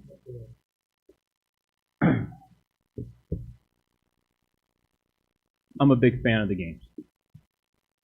My dad went to Vietnam 3 times, and he would spend his break time, those 2 weeks where you'd all get his soldiers, he spent that here in Salado. He went to the games. He stayed at the Stagecoach, actually. So I'm a big fan of that, and I understand and I respect the culture of it and the purpose of the value of it. I just want to say that out loud. Yes, I am the person who is asking all the extra hard questions because I have a great concern to make sure that we're doing things the right way. Okay? But most importantly, I believe in what you do.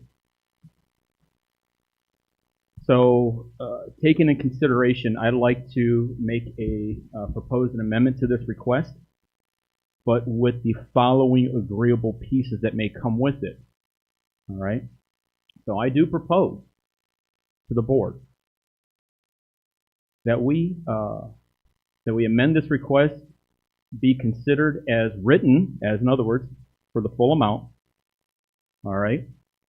As categorized as a project in accordance with 351.101, and anytime, Mr. De La Rosa, please interject on if a project is the right language to use or not. The justification for me would be simply, and for all of us, it will allow 100% funding. It will meet state statute requirements with providing an itemized expense, closing report from the grantee, which would be the organization that was requesting, within 45 days or so as the board sees fit, of how that $10,000 was expenditured. And in addition to that, because it is still taxpayer money, regardless of where it's coming from, I'm adding to this language too. Failure to provide that itemized report may cause a recoupment of the granted tax dollars that you're requesting, and that is also in accordance with 351.101. I don't expect the recoupment to be happening because I expect y'all to do the right thing the first time. That's what I expect the organization to do. But I am willing to go that far and grant that amount of money as requested, but with those stipulations, and it's all above board, and it's a clean shot for everybody, and allows us to align our policy that we're going to develop. And in return, everybody gets what they need, and nobody goes to jail, especially Mayor Pro Tem Bell, on this subject, or Ms. Whitson, for that matter. So that is my proposal to this board. Pending your questions, Mayor. Alderman, Mayor Matt, you stated a section, this is 8 pages. I know that there's a clawback. There is a clawback. What's that? I'm actually pulling it from, forgive me, I'm going to find it the right. It's going to be on page 4, Mr. De La Rosa. On the bottom of the page, you get a bowl eggs 1, bowl eggs 2. It says at least annually, and then the second part is make records to those expenditures. That's it. Yep. Down below subsection G. Yes, 1. yes, Okay. Mr. De La Rosa. My apologies. Is that in accordance with state law? Yeah, I remember. It follows most agreements. There is some type of clause if you don't follow the agreement, then you could, in the future, not qualify for hot funds. Thank you. Okay. One, Ms. Jones, I have no doubt that what you're doing is above board. Mm-hmm. That's never been a question. I know there were some things that were set up here that might have been a little bit difficult to swallow. But I don't question your intent. I don't question your motives. I think that, again, as I've stated before, I'm not willing to hold Ms. Jones, the organization, or anybody else accountable for the sins of our fathers because they were allowed to do things a certain way last time. I've heard this over since I took this office in May, and I've even last week had conversations about, well, all these new rules you guys are putting into place. We're not putting any new rules in place. These are state laws and even our ordinances that have been in effect for years. They just weren't followed. And I apologize that you had to sit through all this and listen to everything that was said. I wish that, I'm reading through the application and reading the way that it was very well written. There's some wording in here that is concerning. But I don't know that it should affect the outcome of this thing either way. I just believe that in the future, maybe we need to choose some different wording. That there could certainly be some perception. Sure. Come on up to the microphone if you don't mind, please. I'm sorry. I am not a grant writer. I am not a professional anything other than maybe a cook. But I did hear that there were going to be workshops in the future for writing these. I basically was not given any guidance at all other than his application, fill it out. So, you know, in my defense, I feel a little bit uneasy about that because I was not really given any direction at all, other than I was told that it was figured by how many motel rooms we had times an $11 and something figure, which came out to less than $1,000. And I don't know, don't spend a lot of time just reading everything about all of this because I just don't have time for that. But to me, it feels like the hot tax funds should be spent on things that do bring heads and beds, and the Scottish Games do. They have for 63 years now. And speaking to Mr. Simmons from earlier, we have people from New York, New Mexico, California, Minnesota, from all over the United States that are registered for some of the events that we are having. So they are coming from other areas. They're not coming from Tulane. They're coming from all over the United States. And we, the museum ourselves, provide over 40, approximately 40 hotel rooms for our judges, entertainers, and just people that are the big help. So, you know, it is something that we do a lot of. And then in reading the hot takes, maybe I'm crossing lines, that it is for historical preservation. And we get, being the nonprofit that we are, and I don't understand all the agreement. I don't understand all of that. So like I say, I'm not a professional in any of this. I don't understand what kind of agreements we have to have. And I certainly don't want money coming out of general funds, but the museum is 100% donation driven. We receive no money from anything else. Some grants, a few grants that have to be very specific for very specific projects that have to be, there's no grants out there to help operate. And so everything we do, we're donation driven. There are no other federal monies of any kind that we have been able to access in the last 65 years. Maybe Mr. De La Rosa does have a lot of ideas, and he did come to our board meeting and gave us a few ideas. But like I say, I'm not well versed in all of those and the contracts and federal funds and all of that. But anyway, to me, I feel like the games being 63 years of them, pretty important, I feel like, to the town. And I feel like that the hot tax fund is very well spent in helping support the games, which in turn helps support the museum. Okay. You got anything else to add to that? Okay, thank you. Yeah, I mean, it's much bigger than just heads and beds. Like, there's a lot of different boxes that have to be checked. Wasn't something I wasn't aware of until Mr. Rosa came on board and kind of explained all of it. But anyway, I'm not going to continue to beat this to death. I'm going to open this up to public comments. None? Okay. Mr. Rosa, you have anything else to add? Anybody else have any questions?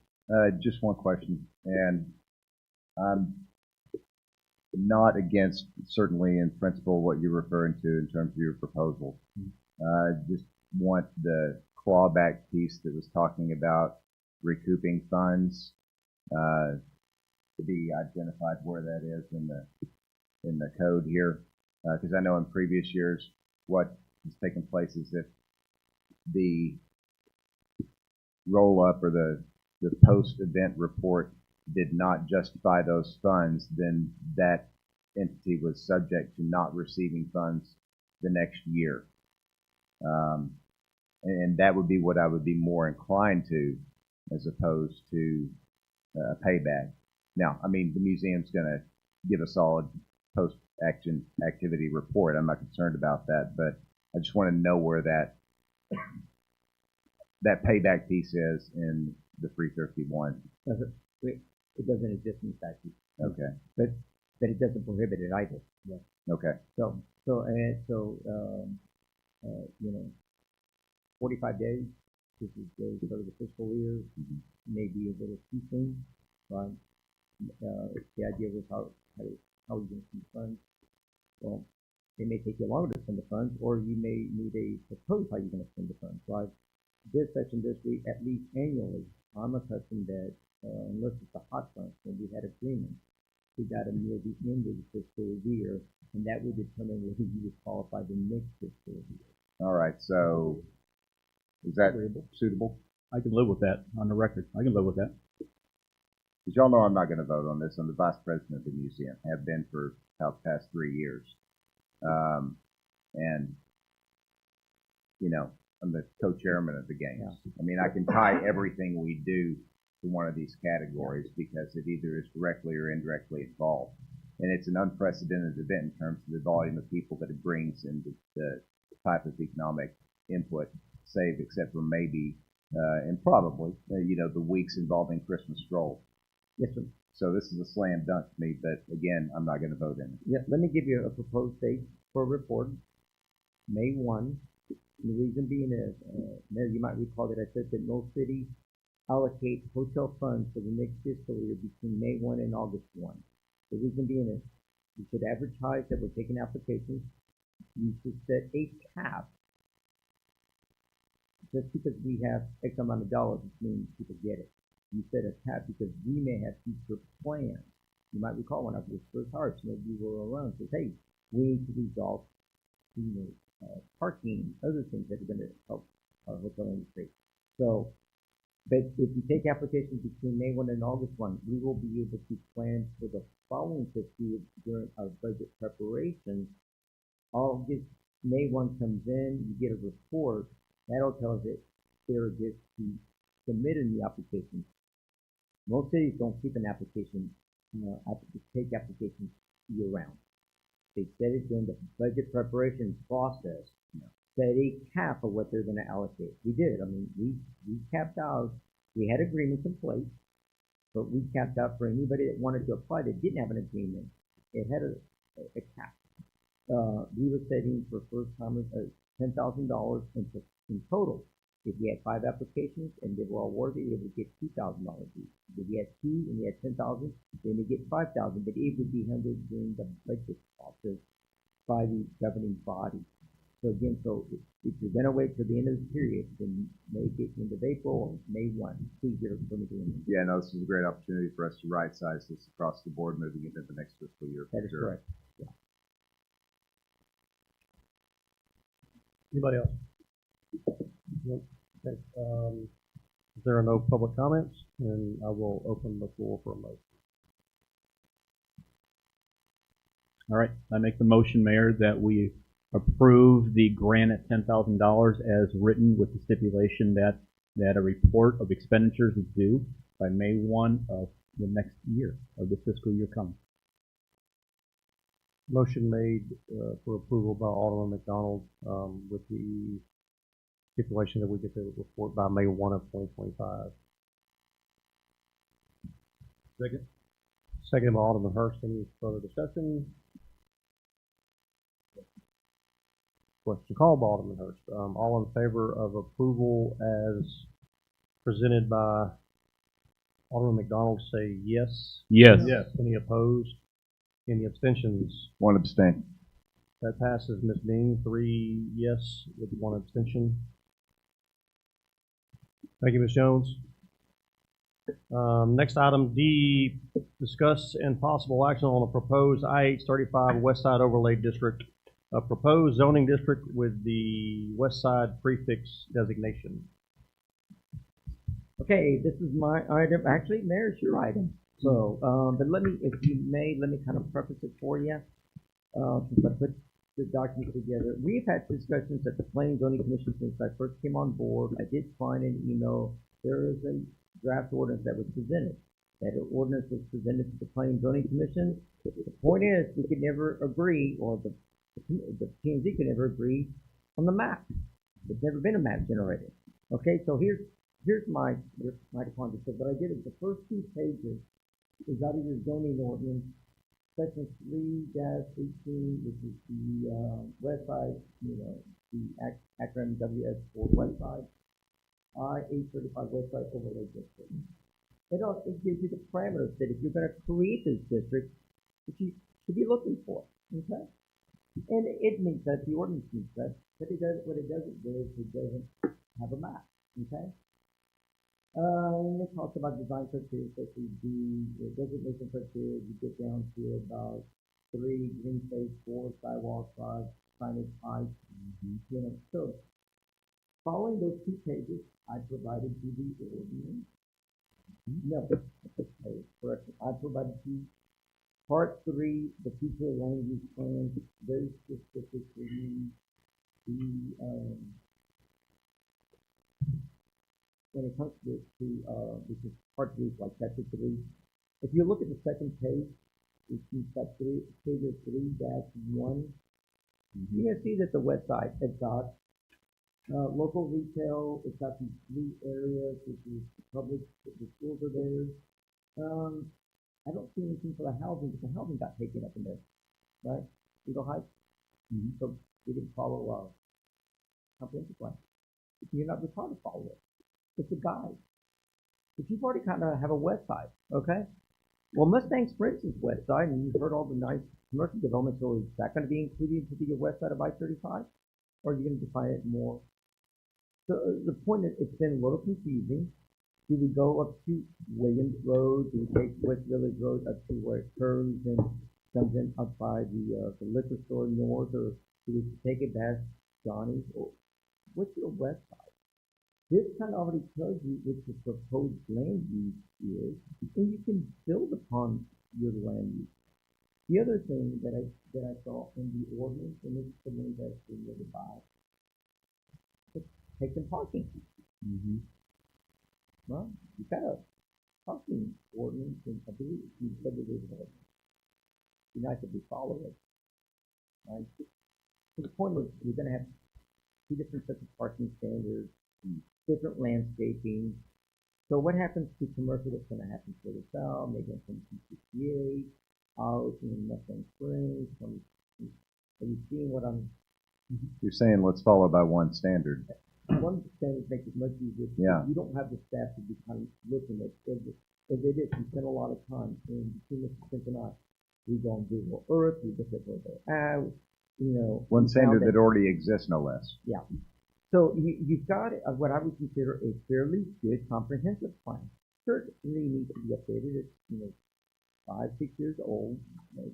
Most cities start looking at it by the time it gets 10 years, so you're a little bit ahead of time if you do that, and some of it's going to be done in-house. But it's not as bad. So again, you've had stakeholders. I don't know anything about who was in the committee, stakeholders, what the motive was. I'm just looking at emails, attorney time, drafting, and we couldn't even agree on a map. So I started looking at what standards you've got, and I'm trying to figure out, what do you want to be when you grow up? Okay. I think I've said, I don't like a lot of regulations. I only like regulations that quality of life. You want me to regulate some of this stuff? I need much more input from you to my planning and zoning commission, so they're not trying to recreate a wheel that I'm not understanding yet. I'll stop there, man. Okay, thank you, Mr. Del Rosa, and this, you're right, this was my agenda item, so now I'll speak to it. This is something that I've been hearing about for the past 2 years, and heard what it is, heard what it isn't. The first time I really had a conversation with somebody about it was kind of the perception was that this was another historic overlay. And then I come to a meeting, it wasn't a historic overlay. I had a conversation with somebody on the P&Z and said, I think y'all need to work on your wording on this. Was before I was on the Board of Aldermen. So I think you need to present this in a different way. This is not a historic overlay. This is more of a standardization. And then now, 2 years later, we're back to talking. We're still talking about this, and it's frankly it's tying up a lot of time. It's tying up a lot of staff time, tying up a lot of P&Z time, and the way that it's written, I'm reading it now, and I'll just touch on that section 318 B, declaration of the policy. It says that the cohesive development of the west side of I-35 is public necessity and required for the interest of culture, prosperity, education, welfare, etc. Again, that's open to interpretation. B1 talks about take advantage of the unique opportunity of the soon-to-be-developed Salado West Side, while at the same time requiring future projects therein to be aesthetically attractive, practically functional, and foster safe and community friendly. That's very subjective. What I consider to be aesthetically attractive, and what Mayor Pro Tem Bell considers attractive, and other members of the P&Z, and that's something that I push to them at their last meeting, is not to lean so much on their own personal likes or dislikes, but to be objective and to respond objectively and to make decisions based on objectivity, not on personal likes or dislikes. So for that reason, I placed this on the agenda tonight because, frankly, I'm tired of talking about it. And at this time, I will open this up to public comments. Go ahead.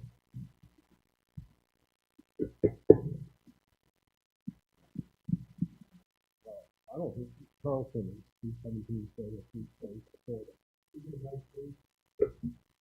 Yeah, I don't think you should be tired of hearing about this. I've been following this for 2 years. I think the Planning and Zoning Committee has actually done a very good job with it. I think it is necessary for what Salado is going to grow to. And the real question is, this has been through public hearings, meetings, stakeholders have been involved. For the original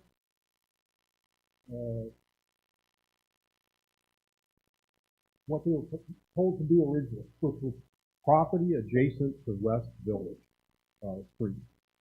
That's what the public hearings were about. And that's what they were given to look at. And I think for that, this is very good. It was passed the first or second week in February. I was there. I saw it. I heard it. At that point, everybody was approved it.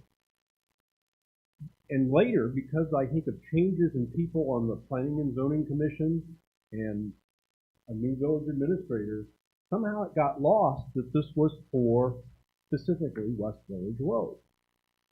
Now they've started talking about much larger areas. And I don't really mind that. I think it's actually a good idea.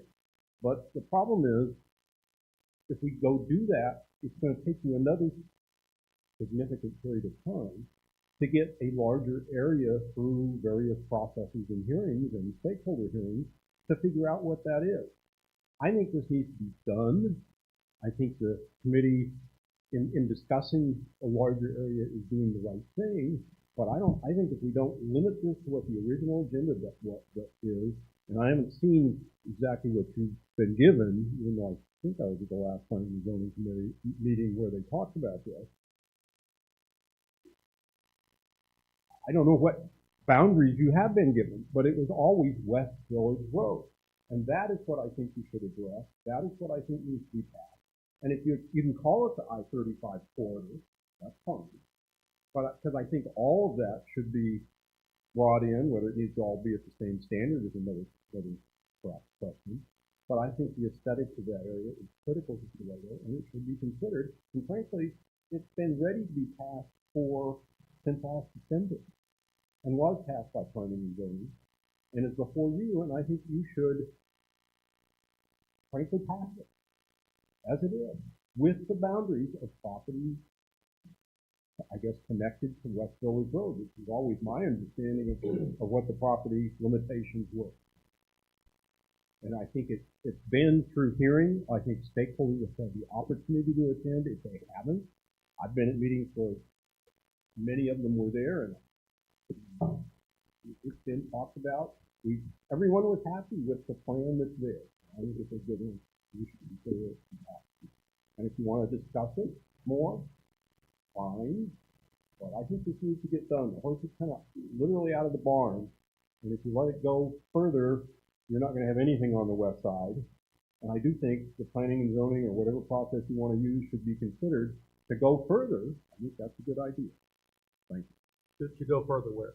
Well, they talked about taking it all the way down to Gerald and all the way up to wherever the Belton section comes in. So that Belton, like Gerald couldn't come up, I guess, or no, the city couldn't come up and jump in the middle of what we have in Salado like Belton did. Well, this wouldn't stop that, but, yeah, this one is yeah, not that area. Yeah. It would push all the way down to our right-of-way access that we annexed south of town, right? Right, they were talking about even going as far as Gerald. That's a possibility.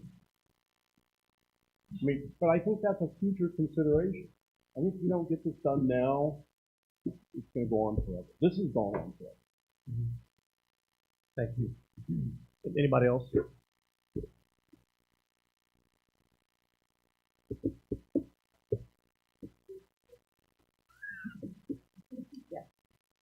Thank you, Mayor. Yeah, you're right. This is really tiresome. Oh, Darlene Walsh, 1001 Mill Creek Drive. Keep her straight, sis.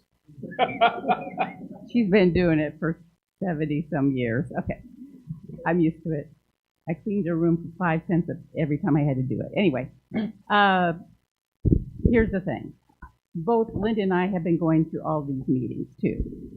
Charles as well. It started out being a west side overlay. However, turns out there's nothing historic on the west side, except the Black Cemetery, which is not in town, as you all know. So really, there was nothing in town that was historic. Oh, well then, let's just make it the west side overlay. And this task force, which was created by our previous mayor and our previous manager, hand-selected the people on that committee. I know for a fact there were other people who wanted to be on that task force and called and called and called and begged to be on that task force, but they wouldn't let them. It was handpicked. And there were never any posted agendas or minutes. And it was just a mess. I had to constantly figure out when they're meeting, where they're meeting, what they're going to talk about. And Charles Wright, it originally, we're talking about, I think from originally, well, actually, Josh Bratton was on the task force. So it was going to include his property, which goes to Salado Creek Road, which is where the creek is the back of that property. And it was going to go from there to where the McDonald's is being built currently. But that, and we're like, Josh said, why is his property included? It's not historic, and it doesn't need to be included. So then they talked about having it go from just where Josh's parking lot is around the donut shop up to where the McDonald's is. And I said, why are we just going there? Because the sewage line, as we all know and found out during some of these meetings, does currently exist to Robertson's Ham. So it's going to get developed at least to there, and the guy that owns that property owns all that land to 2484, from Wims Drive to Mr. Shanks to 2484. So he's going to develop it. He also owns the triangular property where the rotten wood was sitting for years. Why wouldn't we want to have some effect on how that looks? I don't think we want another pile of rotten wood sitting there. But it was all arbitrary and capricious to just include a few homeowners on West Village Road. So why are we just picking on a few homeowners? If you want to control the way it looks, and we never saw a map. It was just discussed. Various areas were discussed, but there was never any map. So how does anybody agree to anything when you really don't know the area that we're supposed to agree to? So I just think, and they did at the last meeting decide to table the whole thing and discuss creating a corridor, an overlay corridor ordinance or whatever. Now, I was part of a group that established the first zoning in town and comprehensive plan. For 2 years, we worked on that all. And our original intent was the west side would be where the drive-throughs and the gas stations would be built. And that this side, we wouldn't have any gas stations or drive-throughs. Of course, the subway was already there, so we can change that. And Brookshire gas station was already there. We couldn't change that. But then the Exxon gas station, the highway got rid of in the widening. So that couldn't come back. However, all of a sudden we got a drive-through with Muscovy, even though it's not supposed to be there. And according to Don Ferguson, he repeated numerous times that that was a permanent change of zoning for that one property smack in the middle of the historic district on the east side. Why? I asked him why. What are the conditions to have a drive-through on the east side? Well, Don said, well, for example, we wouldn't want it to be next to a church building. I said, Don, Muscovy's was just approved and it's next to the Baptist Church Youth Center. Oh. So it's just kind of been a mishmash mess. Again, I believe it's arbitrary and capricious about choosing one little section on the west side. And I know you want to do the right thing. So I agree with Mandy. I don't see anything wrong with what we have pretty much already. Thank you. Thank you. Last thing I have to say, or any other public comments? You get one. No, you already had your go. I'll allow it. But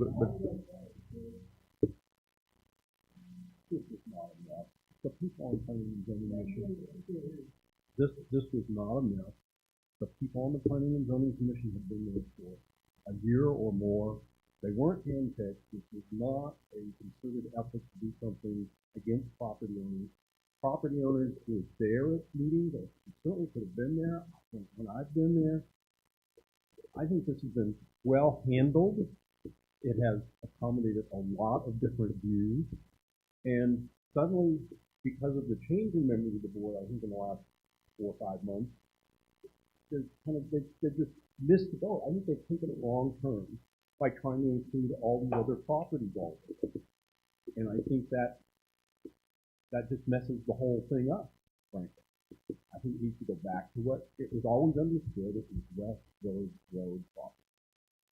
And I don't know that I'm not sure that everyone understood what that was. I understood what it was, and then it was time to put it in writing, and I think it's fairly easy to put in writing.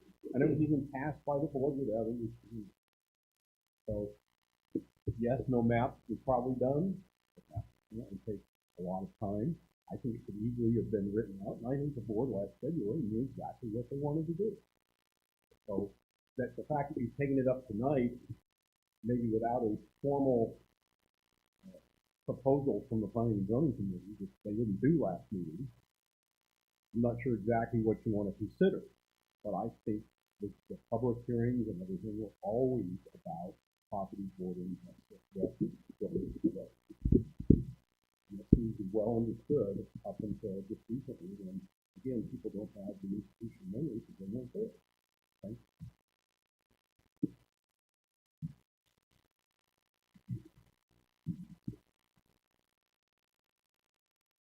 Linda Reynolds, 1110 Mill Creek Drive.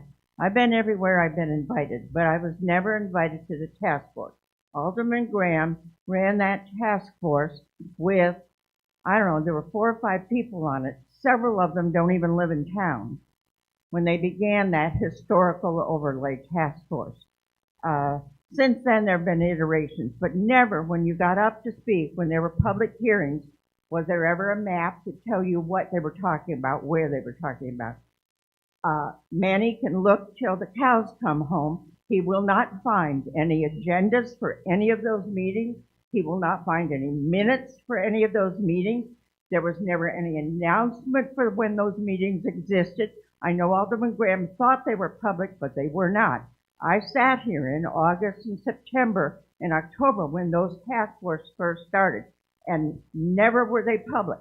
I would, and you know that, I would have been there to listen in the audience. I was never there because I was never invited as a public taxpayer. So nothing that's happened, I totally disagree with Charles.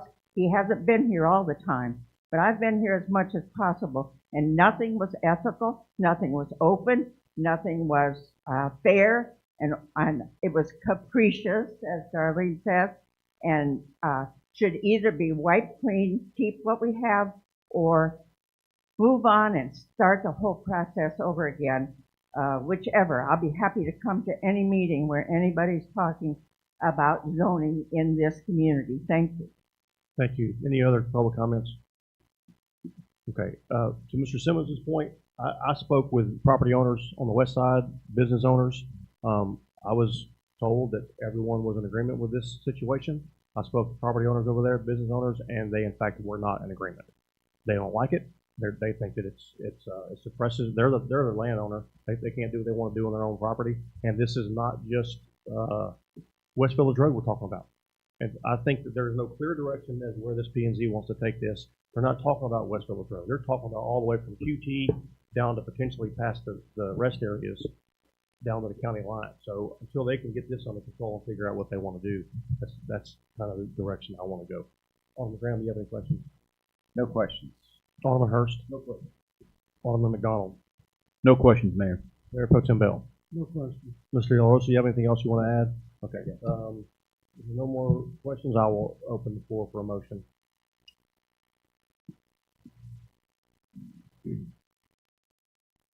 Okay, I'll make a motion. But Manny, do I have the ability to make a motion? Okay, I'm going to make a motion. I'll make a motion that we not approve the proposed West Side Overlay District as it's presented. Y'all second that. Motion made by myself, seconded by Mayor Pro Tem Bell. Any further discussion? Question. Just a little bit. Go ahead. I know we got a lot of stuff to go through, so I'll try and make this short.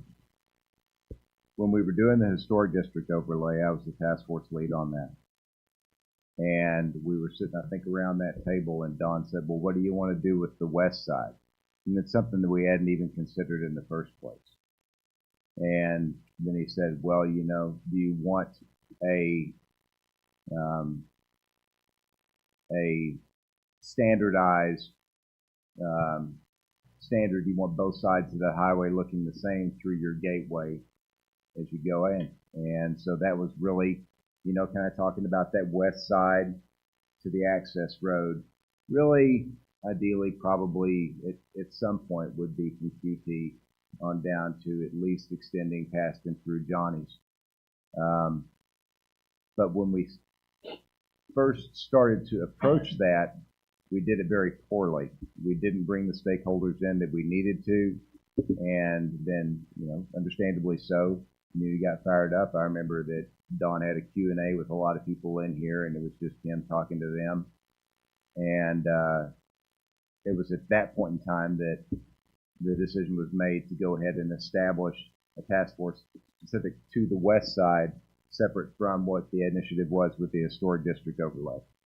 And that's when some of the homeowners over in this area, Johnny's and a couple others, I can't recall, who all got involved with that, came to the table and started doing something much the same as what we had done with the historic district overlay. I started being the board representative on that, and then Mike disbanded our appointed duties as specific areas of emphasis, so I rolled off of it. But, you know, I say all that to just give a little context of the history on this thing. I think the intent was to make sure that we had, that Salado had a nice look, whatever that is, right? Subjective. Going from north to south and south to north to boost the economy.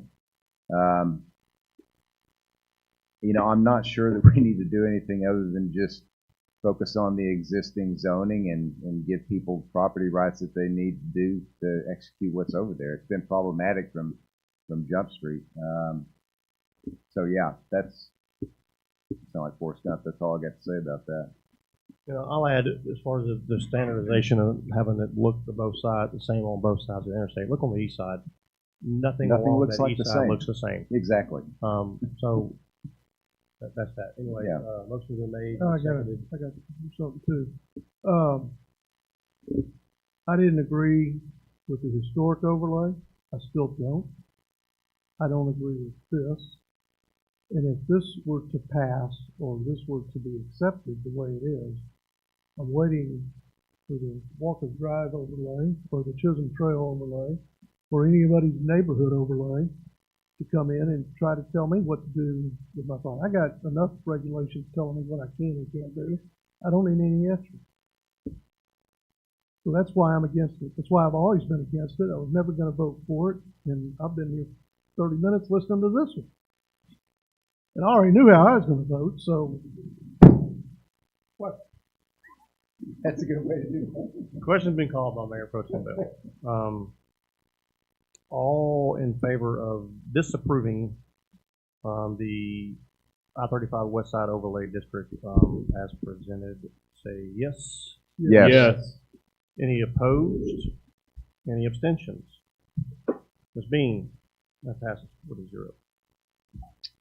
Item E, discussing the possible action on federally funded program grant awards to the state of Texas and the Texas Department of Transportation for Royal Street, Mill Creek, and Williams Road projects. Mr. De La Rosa? Okay, we tabled or we paused the tech stop project. So all three are listed, the advanced funding agreements that I executed based on your approval of the Board of Aldermen's approval for the resolutions or exhibits today. It's got the dollar amount, it's got attachments A, B, that kind of give a lot of information on the funding and the participation amount. The question is, what do you want to do now? You're in the new fiscal year. We did set aside $70,000 in the event that you wanted to issue debt. So let me tell you what that means. That means a budget amendment, creating a capital improvement project, listing at least these three projects as this agenda item, issuing municipal bonds, either general obligations, certificates of obligation, whichever works best. We would have to look at our bonding capacity. You heard about the PID, so there's these things I got to start working through. We did have a conversation. I remember, and I needed to follow up because Alderman first asked me, based on my conversation with the tech dot. You've already delayed them a couple of times. You didn't know. You have. So it's either you got to do something or they just need to come off the plan. Okay? If you're not aware that Royal Street is on the county's main thoroughfare, that's why Drake's Landing, phase 1, there's a 20-foot dedication on the north side of that roadway. You just approved Hawks Landing. There's a 20-foot dedication on the south side of Royal Street. The county, it's on their plan that that's going to be a thoroughfare. It's going to come from your east right down into Salado, right? So here, so we want to keep them off of Royal Street, right? So we're going to send them all down Bain. It's already pitted, so how much more damage can we do, right? The whole point is we're going to have to address Wall Street. We're going to have to address Bain Street. It is a main thoroughfare. You should consider a main thoroughfare. There's, I've seen the town plat. You've got an approximate 95, 97 foot width right away on Royal Street. Somewhere where it curves, you lose it, but from town plat, public right away. You need to start addressing Royal Street. And I did, and I saw the town plat when I met with Travis Quicksaw when we were doing the boundary survey for Pace Park. 95 feet? I think in areas it varies, but not less than 95 and as much as 97 square feet. Yes. Noted. And that's straight into the area. Oh, I'm sorry. It's straight into almost a sanctuary. Yeah. I'll wait till we ask questions. Yeah. So the point is I need for you to give me some direction, or I need to notify TxDOT that we are not proceeding, and there are some payments due, and you'll see that. For example, if you stop like Mill Creek, you owe something like $13,900, right? There are costs that they've incurred, their time. So if you don't go forward, I've been instructed, I've been informed that you'll need to pay a portion back, whatever their time has been. It's already broken out. These are not TxDOT funds. These aren't state of Texas. These are federal funds coming to the state of Texas through TxDOT to us. So think of it this way. I'm just going to use the West Village Road. Okay, it's a big deal, 5.5 million. I come to you and I say, hey, if you come up with $1 million, I'll give you 4. You probably take that better return you're going to get. Okay, look, say something more. You come up with 1,000, I'll give you 4,000. Would you still take it? Most likely. Look, there's no misunderstanding. We never misled anybody, and I never misled anybody. We're going to table them. We're going to look at what the budget looks like. You can either lose the money that you've already expended through your engineers, and for not, just close it out, take it as a loss and such. And if not, we issue bonds. We issue enough bonds that we can reimburse ourselves for our expenses, get those reserves replenished, because you can recover some of the resolutions that, yeah, we're going to pay ourselves back. You get out of the hole a bit faster. Okay? How do you make a $70,000 payment? I don't know what it's going to look like until we run the numbers, what the bond looks like. I'm going to have conversations with our financial advisors, with our bond counsel. I anticipate that you can't pay it off in a 10-year note. We're looking 15 years, 20 best. Say we do 15 years, first 3 years you pay interest only, and then you pay principal and interest back 12. We just have to see what the numbers look like. We wouldn't go beyond 20 years. The infrastructure doesn't last beyond 20 years. You start having to put maintenance in. Got to be realistic, right? So people issue debt for 30, 40 years, and you're already hitting problems at year 25, right? It's not a good finance plan. So again, it's before you, and that's the other topic we're going to have with these other projects. So once I understand exactly what you want me to do, I can start wrapping these up, or I can start moving forward. Thank you. For Royal Street, we spent almost $500,000 there already on the design. Yeah, no, in totality, you spent about $500,000. You spent a couple of $100,000. You're 30% design. You've got some environmentals that have been costly. Yeah, so. Now, you've probably got some other expenses that I don't know. I mean, I'm just going exactly what we spent for our engineers, but you had to have done some type of, pre-design, doing some numbers, I mean, stuff that you don't take into consideration while you're going through a lot of this. Yeah. Okay. Before we get into questions, I'll open this up to public comment. No? Alderman Graham, do you have any questions? So we were talking about federal funds, Mandy. What if we decided to keep Royal Street, drop the Mill Creek project, and keep the Williams Road project? Could we reroute those funds from Mill Creek to one of either Royal Street or Williams, or would we lose that money outright? Federal funds? Yeah. No, you're already capped. So Mill Creek, look, this is the beauty about Mill Creek. You're not just putting sidewalks, you're actually correcting some drainage issues there. Right? Those tunnels, right? Williams Road, quite honestly, when the school districts went in, we should have enforced the subdivision requirements and had sidewalks put in, and that would have taken a good portion of it. Now, what about cost share with the school district on Williams Road? My understanding is they're not looking at cost share, they're looking at, my understanding is they voted or have offered, I know verbally, I think it was on one of the board meetings, but regardless, it's not a cost share. It is, they'll loan it and we pay it back. Right? So the point is the school district, by your own subdivision ordinance, would require replatting, would automatically require sidewalks along any street side. And they're following our ordinances, not holding people's feet to the fire. So you're building much more than you need. If you're building it 6 feet wide because it's a golf course community, you can't drive a golf course across I-35 Frontage Road. You're not allowed to. And yet it happens every day. It happens, but remember, they're the ones who jeopardy. Yeah, no, I agree with you. So, look, you can't fix all of those, and I just tell you just exactly what we do. but they're not terrible projects. Some of them are not that hard, and it's a good return. But you certainly committed somewhere along the way thinking that you had these funds and you didn't, and now we're just trying to see where do you want to stop that? Yeah, no, we've got a lot of sunk cost in this, right? How much drainage mitigation does the Mill Creek piece take care of? I know it's a subjective question, but I've always seen that as a sidewalk project, and I thought it was completely ridiculous and unnecessary.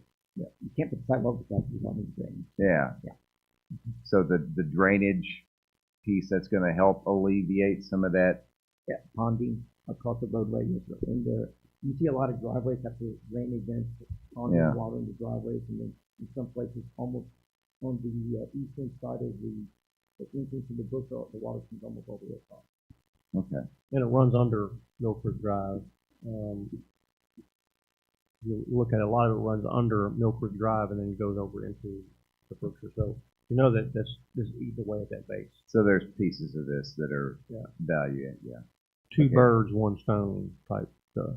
Mm-hmm. That's all the questions I have then. All right, Alderman Hurst. Alderman McDonald. Yes, Mr. De La Rosa, when it comes to going back to Royal Street, I know there's a plan for that. In other words, have we got an overlay design yet? In other words, careful how I say this. Do we have a design of what that road's going to look like based on what the engineers want to do? I've seen the report. They're at 30% design, which is kind of still fairly early. So not the final. And certainly, I think they had some idea what it was going to be, which is how they come up with these cost projections, right? Yes. The longer you delay, so when you start, let me also tell you, when you started this, the construction cost is a lot less. The delays have been increasing. You're probably not going, I'm going to have to get the new numbers because you're probably not going to meet it on what was budgeted. And your agreement says this is a cap. Right. Right? So TxDOT, when it does, like when they did Drive 35 projects, they actually have a built-in cost factor based on delays and how far it's done. Cities are supposed to, but they don't generally remember to do it when they're planning these things out, and that's where they fall short. And I've not seen your calculations take that into consideration. Follow-up question with the 30%. We're paying for that, or is the federal government paying for that? No, you have been fronting all. We're currently on the hook for that. That's fine. And the 30% that's done, are we able to see any guesstimation what that 30% looks like? I mean, what I'm asking for is, can I see what is completed so far? Yes, I can ask the engineers to email it to me and I can send it out. Thank you, sir. No further questions, Mayor. Thank you. Mayor Pro Tem Bell.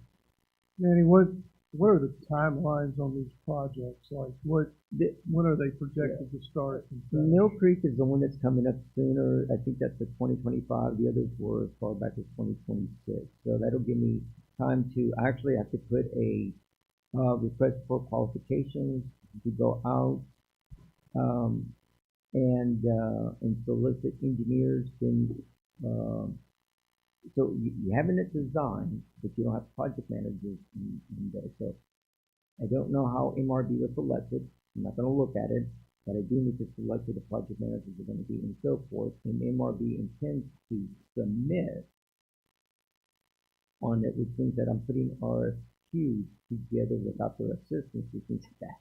Yeah. You know, so, and then you got to, and the reason being is you've got to comply with these are federal appropriations, which means there's federal guidelines that I need to meet, which is why I had to attend several days of training for that. So Royal Street, you think 2026? What about Mill Creek? Mill Creek and Royal Street was the same time. No.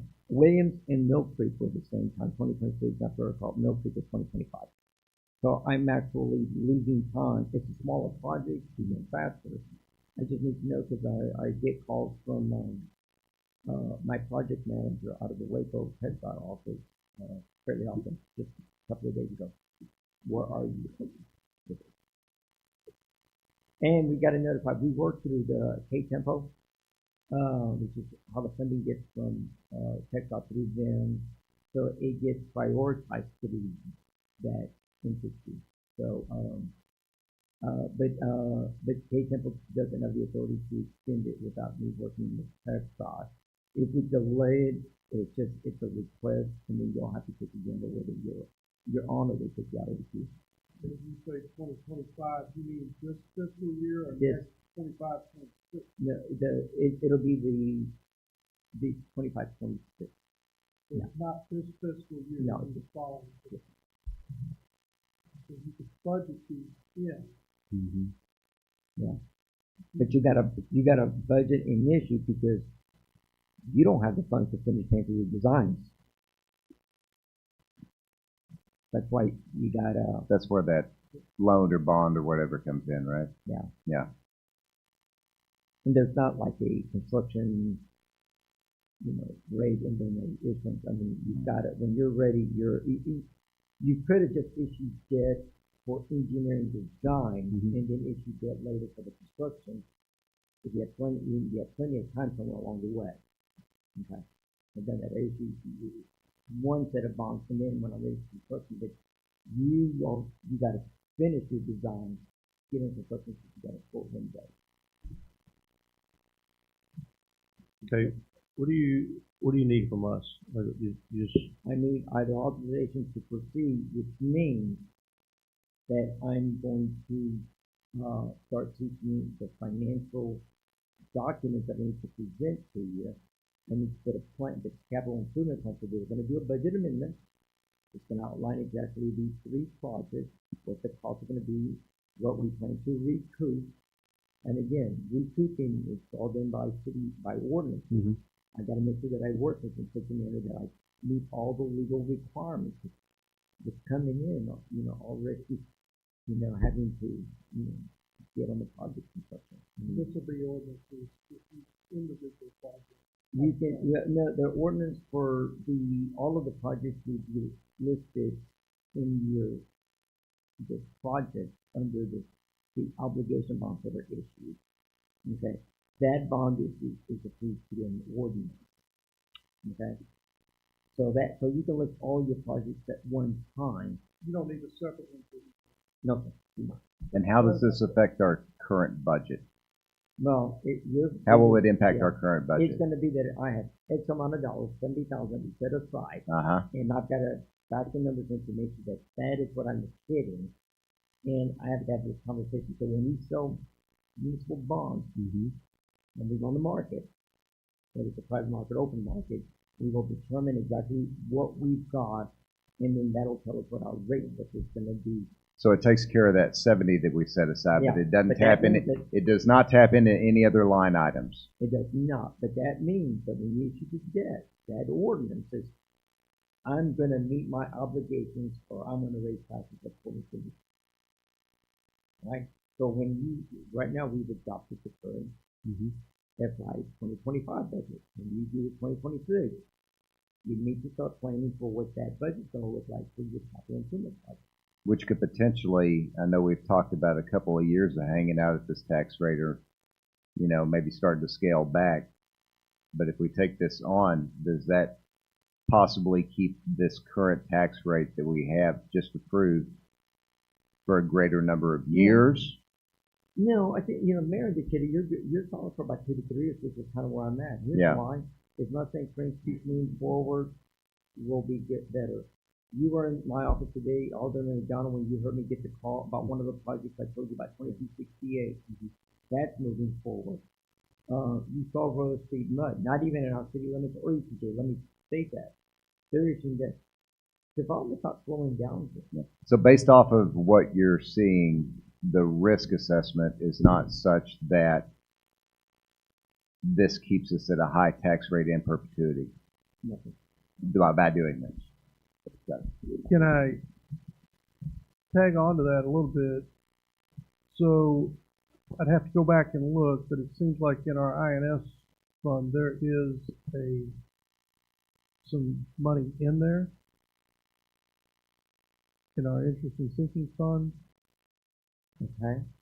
And could any of that money be used? Because, we've our interest in sinking is what it is, but with property values rising, you're bringing in more INS money than what we are, especially with the low rate that we're at.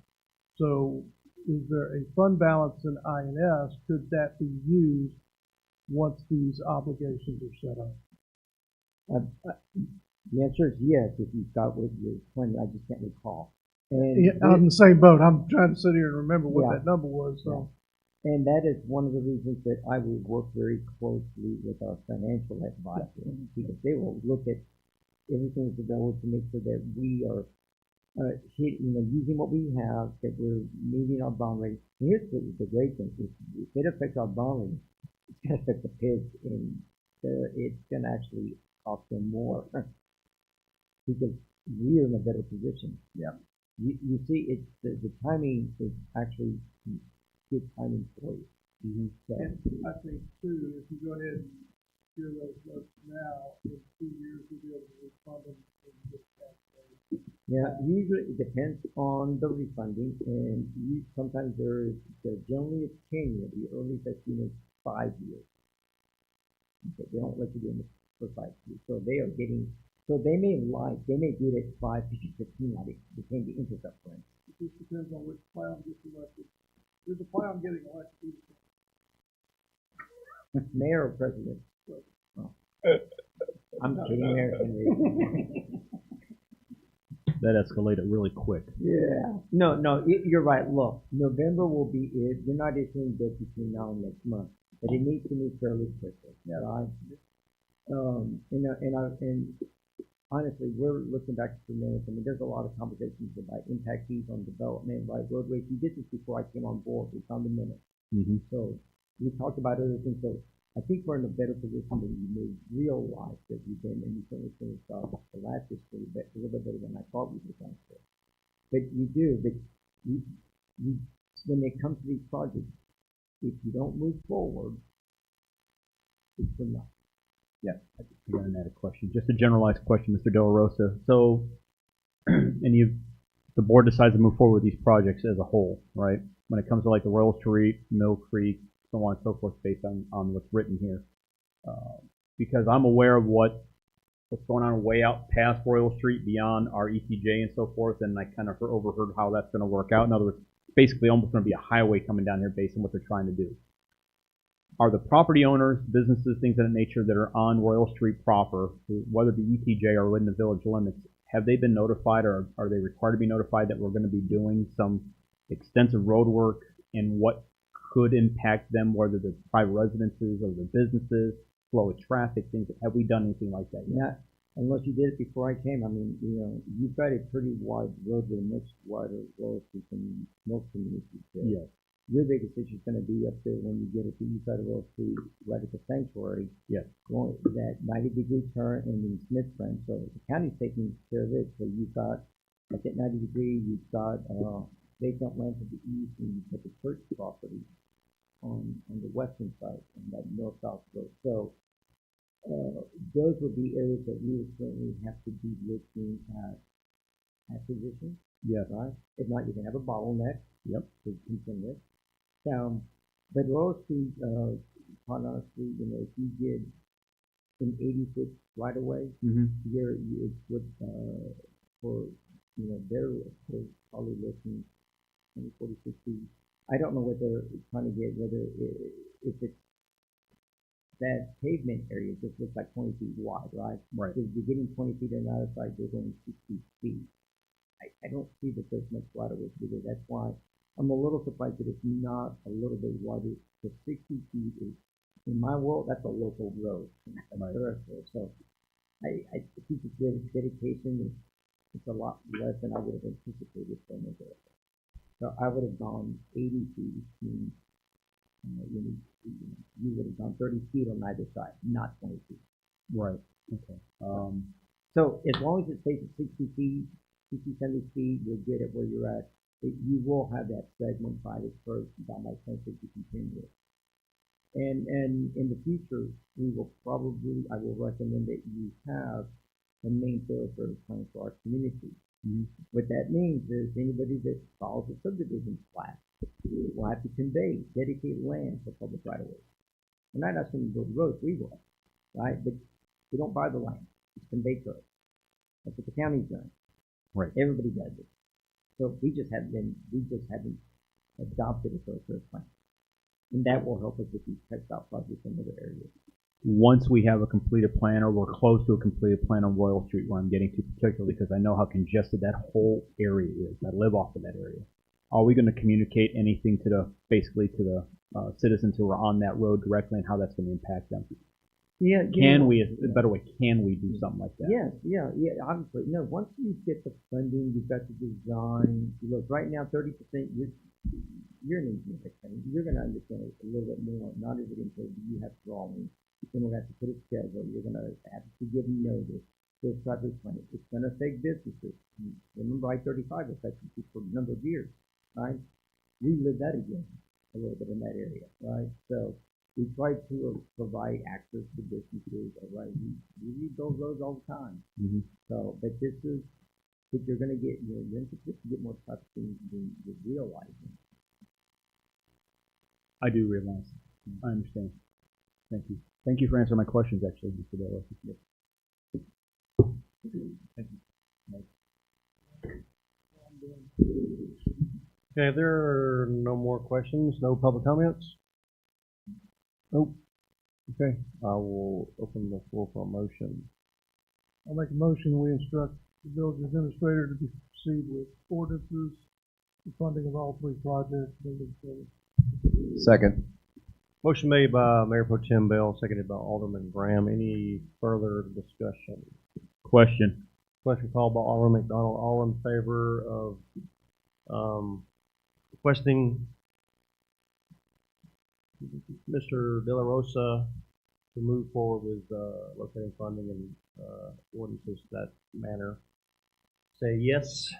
Yes. Any opposed? That passes. Ms. Bean, 4-0.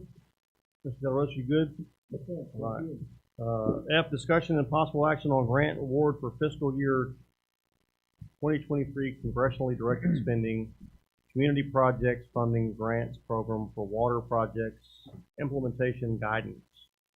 Specifically, the $1.5 million for the purpose of the wastewater treatment plant expansion. Okay. Your $1.5 million grant, $378,000 is your portion of that amount. So this is, it's going to give you some capacity, build a warehouse, some items that you need at the wastewater plant. $1.5 million doesn't get you a lot in a wastewater.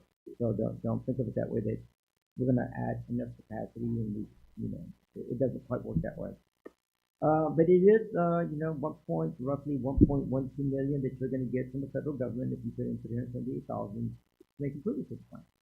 So, part of the conversation that we're having with developers is they want capacity. You also have capacity that you're required to ask for a sanctuary. We've not done a full analysis of how much of it, where we're at, whether we paid enough for them. So, if we did, I've yet to find it. I'm not that concerned, but I am pretty concerned that as they are progressing with platting and replatting for centuries, they're going to use such a portion, and we need to be ready for our expansion. So, so I think we've gotten much better at our collections when it comes to the wastewater billing.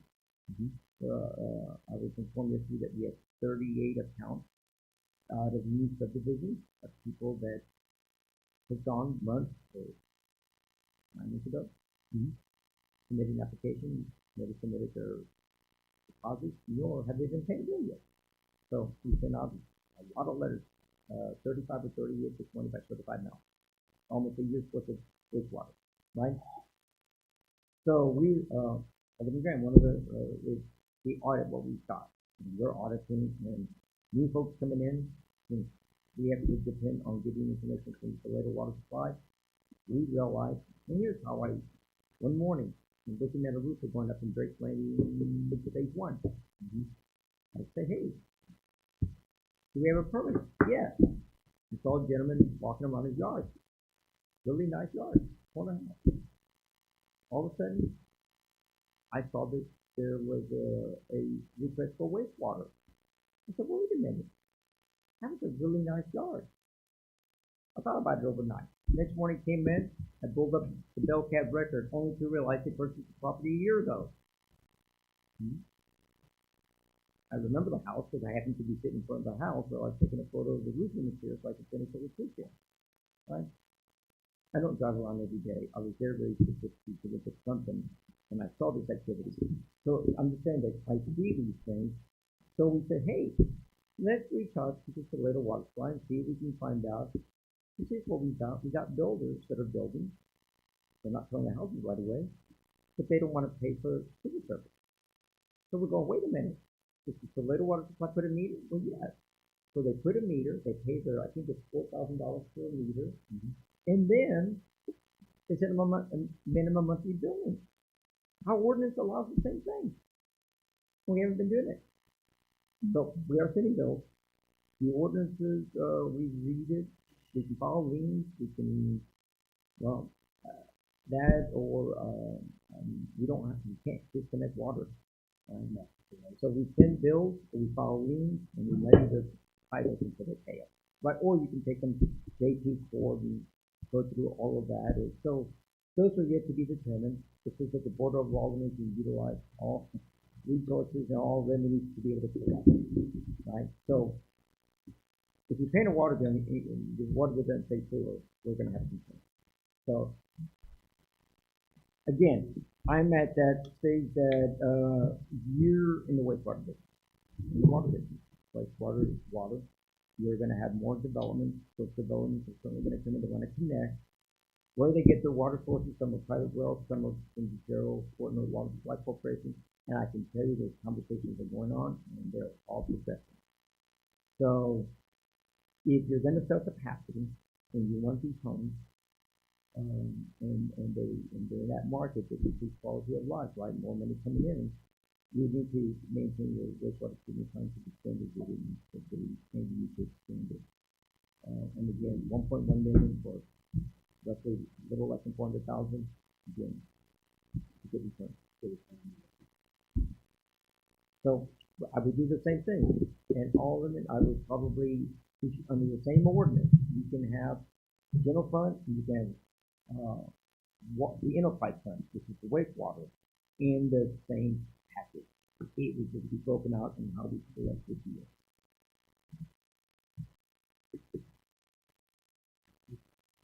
Still same position that I recommended. Okay. Any public comments on this? Alderman Graham? No questions. Alderman Hurst? No questions. Alderman McDonald? No questions, Mayor. Mayor Pro Tem Bell? All right. No further questions. I will entertain a motion. Mayor, I motion that we approve as written for 1.5 for the wastewater treatment plant expansion. Thank you.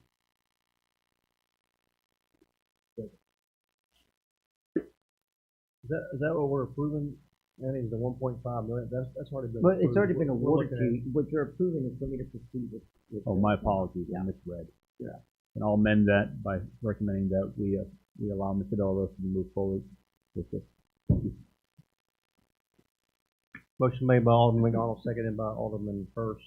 Any further discussion? Question. Question called by Alderman Graham. All in favor of Mr. Del Rosa moving forward to get the funding for the wastewater treatment plant expansion, say yes. Yes. Any opposed? It passes, Ms. Bean, 4-0. Item G, discussion and possible action on federal appropriations award to the U.S. Department of Housing and Urban Development for West Village Road Development Project Grant Number B, TAC 24, TAC CP, TAC TX, TAC 2053. Okay, so this is an award for $5.5 million. It's an 80-20, 20% match by the local government. What I haven't read through all the documents is how much time we've got. This is early.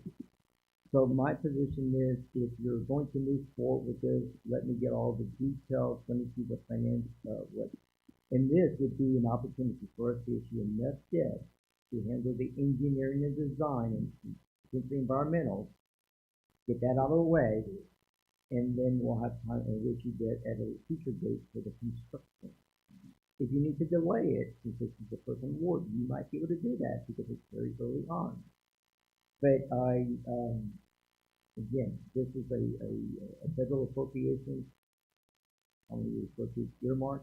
You didn't really apply for it. You made a simple application, and the Congressman was able to get this for you.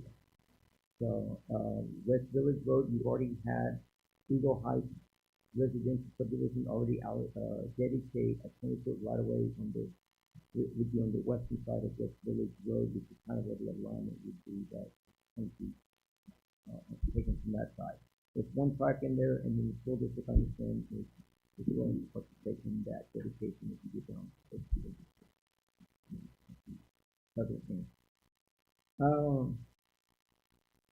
don't recall if it does have Williamsville, but I think it does. And Commissioner Richmond said make sure we include the portion of that roadway still partly there because some of that property is still in the county, the Shanks property in that area. So I need direction whether you want to proceed forward. I don't know how we make a request that it's been awarded. If you want to move forward, I need to know, and if not, I can notify that Congressman. All right. In Mayor Henry's absence, Jason, you have any questions? I don't have any questions. No questions. McDonald. I do. I have just a quick question. So, since this is early and so forth, and I understand if we go ahead and make a recommendation, move forward with this, we will do it right the first time conversation, correct, on this, based on the other projects that we just discussed? I think that if you, yes, the idea is that you use the engineering design and environmental first.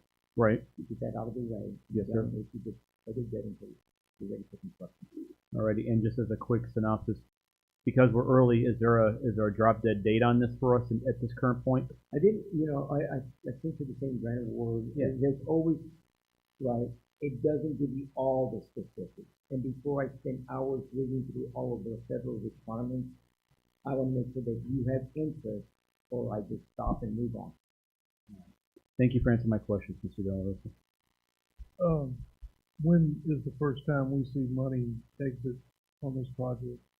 Well, let me, if you're going to proceed, it may not be with this issuance, the test stop, because that's more critical.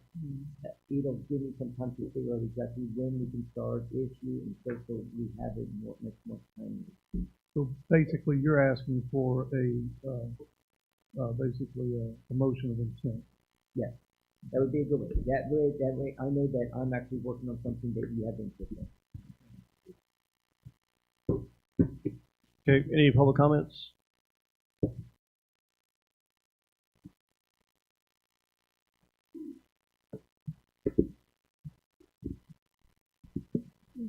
Thank you, Mayor. Darlene Walsh, 1001 Mill Creek Drive.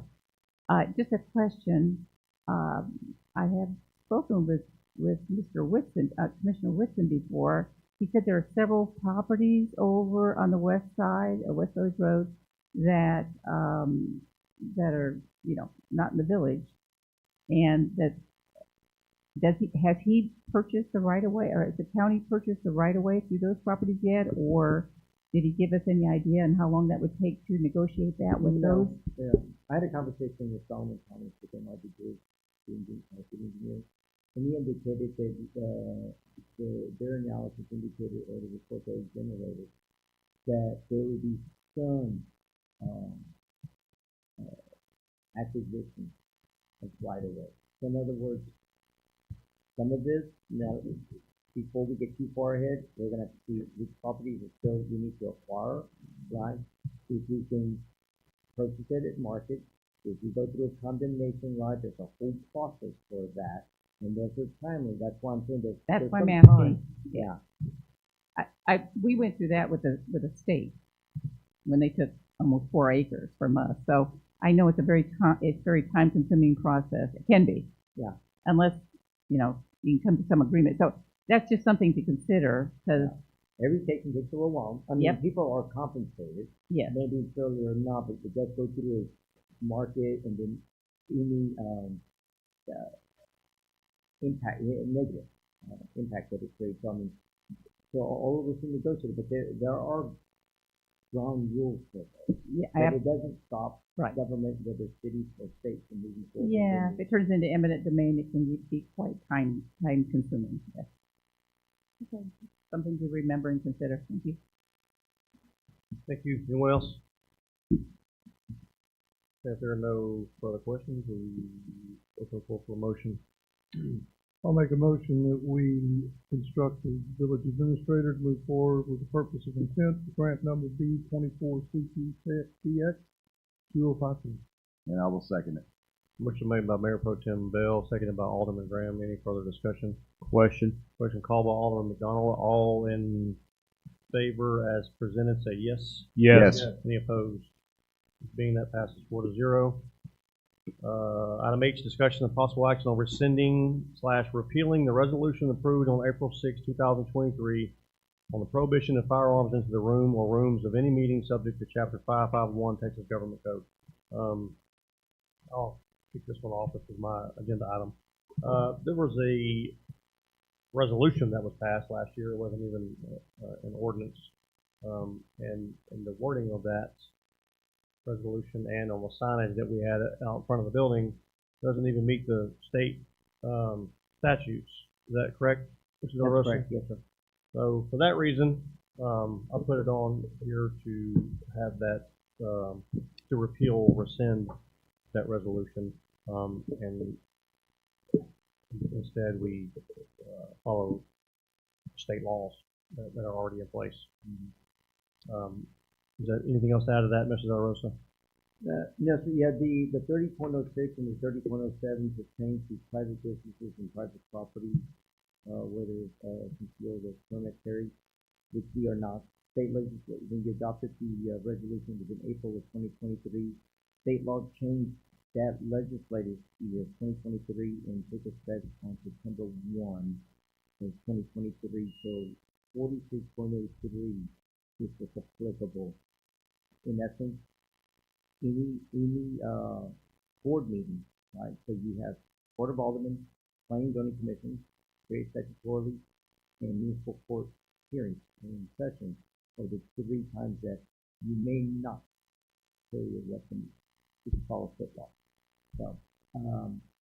So, you know what I didn't find was that you require posting, but it does talk about affirmative defense. So my suggestion is that on those days that we posted signs in accordance with 46.03 of the penal code and not 30.06 or 07, which is why I did not post the signs this evening. 4603A14 to be exact, right? 46.03, which one? A14. Yes. Mm-hmm. Yeah. It's a Class A misdemeanor if it's violated. There it is. That is correct. And he is keeping it on toes. Okay. Any public comments? Alderman Graham, you have any questions? No questions. Alderman Hurst. Alderman McDonald, bless you. No questions. Thank you. Mayor Pro Tem Bell. None. All right, no questions. No further questions. I will open it up for a motion. Make a motion that we rescind the resolution approved on April 6, 2023 and replace with Texas Penal Code 4603A14, posting a sign to that effect when meeting those conditions. Motion made by Alderman Graham, seconded by Alderman Hurst. Any further discussion on that? Question called by Mayor Pro Tem Bell. All in favor of rescinding resolution that was approved on April 6, 2023, say yes. Yes. Yes. Any opposed? It passes, Ms. Bean. 4-0. I, discussion and possible action on nominating Mayor Bert Henry to the Central Texas Council of Governments, SITCOG, as a representative of small cities under 12,500. We recently learned, I'm on the K-Tempo's Technical Advisory Committee as a voting member, and also there is an opening on their executive committee for representation for small rural communities under 12,500, and I'd like to have representation on that. And make this for just to approve me as the representative for our area. Yeah, the board will be nominating you to the Central Texas Council of Governments. And then at their next meeting, they will vote on it and do it that way. Alderman Graham, you have any questions? Oh, no, have fun. Alderman Hurst? I'm glad you're doing it. Alderman McDonald? No. Mayor Pro Tem Bell? Any public comments? Okay. All right, open the floor for motion. Make a motion that you nominate, oh, I'm sorry, go ahead. No, you please. All right. I make a motion that we nominate our mayor to the Chicago board as specified within said item. Motion made by Alderman Graham to nominate as written. Seconded by Alderman Hurst. Any further discussion? Question. Question called by Alderman McDonald. All in favor, say yes. Yes. Yes. Any opposed? It passes, Ms. Bean, 4-0. Item J, discuss the possible action on approving resolution number R2024 TAC 06, a resolution supporting the creation of a water authority for our Central Texas region as a means and as a commitment towards securing our water futures and addressing the pressing needs of growth, development, and public safety. Mr. De La Rosa. Yes, Sam Liskey, the city manager for Belton, Matt Yates, the assistant city manager, informed me that Judge Blackburn had a recent meeting with a lot of water purveyors. Salado wasn't invited because we don't have our own water system. But then they realized, well, it may still affect us, and maybe got some experience. So let's invite them to the meeting. But what Judge Blackburn is proposing, that they propose legislation. I believe it's Representative Buckley that's going to be the sponsor. I think that's what I understood. And Senator Flores will be the co-sponsor to create a water authority in Bell County. Currently, the Georgetown utility system has water rights in Stillhouse and the CCN extends all the way Temple area and the Stone area. And Bell County would like to take a more positive approach to how it regulates and how it's going to handle its future water. So I'm not saying it's going to like Stillhouse, I'm saying they may have to look for water alternatives. And to get it here, to have sustainable growth and other so water authorities are, especially regional water authorities, it's a good deal, right? So if they can get the state legislature behind it. One of the questions that Alderman McDonald posed was, who's going to pay for it? Well, eventually you will somehow. Whether they create it, whether it's water permitting, it's water rights, because water is precious, it's some, at the end of the day, all consumers get paid from that. So what I've drafted is the resolution utilizing the county's format. If you pass this resolution, then I will prepare a letter of support for the mayor of town supporting this state in this resolution. Any questions? Alderman Graham? No questions. Alderman Hurst? No question. Alderman McDonald? Economic development on here, that's one of the biggest things. Additionally, I just want to say out loud, Mr. De La Rosa, because I read this and I pretty intently looked at it. And what I'm getting to is, I understand the purpose of this. It's like basically, I'm layman's term, this is like a union version of a water system. Everybody's pulling their water together, generally speaking, for strength. My concern is that, the only concern I'm currently having with this is that somebody from across the county can tell us no on something that we may want to develop here because it may incorporate a water use. And somebody who doesn't live here now, somewhere along the way in this program, now is telling us how to live our life here. That's my concern. I just want to air that in as a question of concern. Thank you. That's all I have. That's my only issue I have with this. Mayor Pro Tem Bell? Then I would just counter that by saying that we may dictate to somebody on the other side of the county how they dictate to their life too. That's agreeable, Mayor So, Pro Tem, but I get it. It's the same thing. I don't have any. Any public comments? Okay. Open the floor for a motion. Make a motion, we approve the resolution as presented. Motion made by Mayor Pro Tem Bell to approve as presented.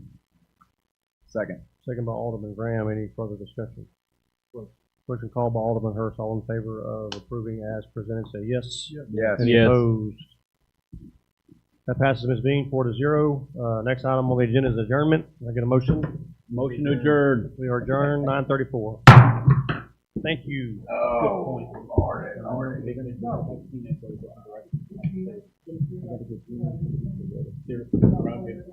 You're out on the way. Do you, like I said, it's like a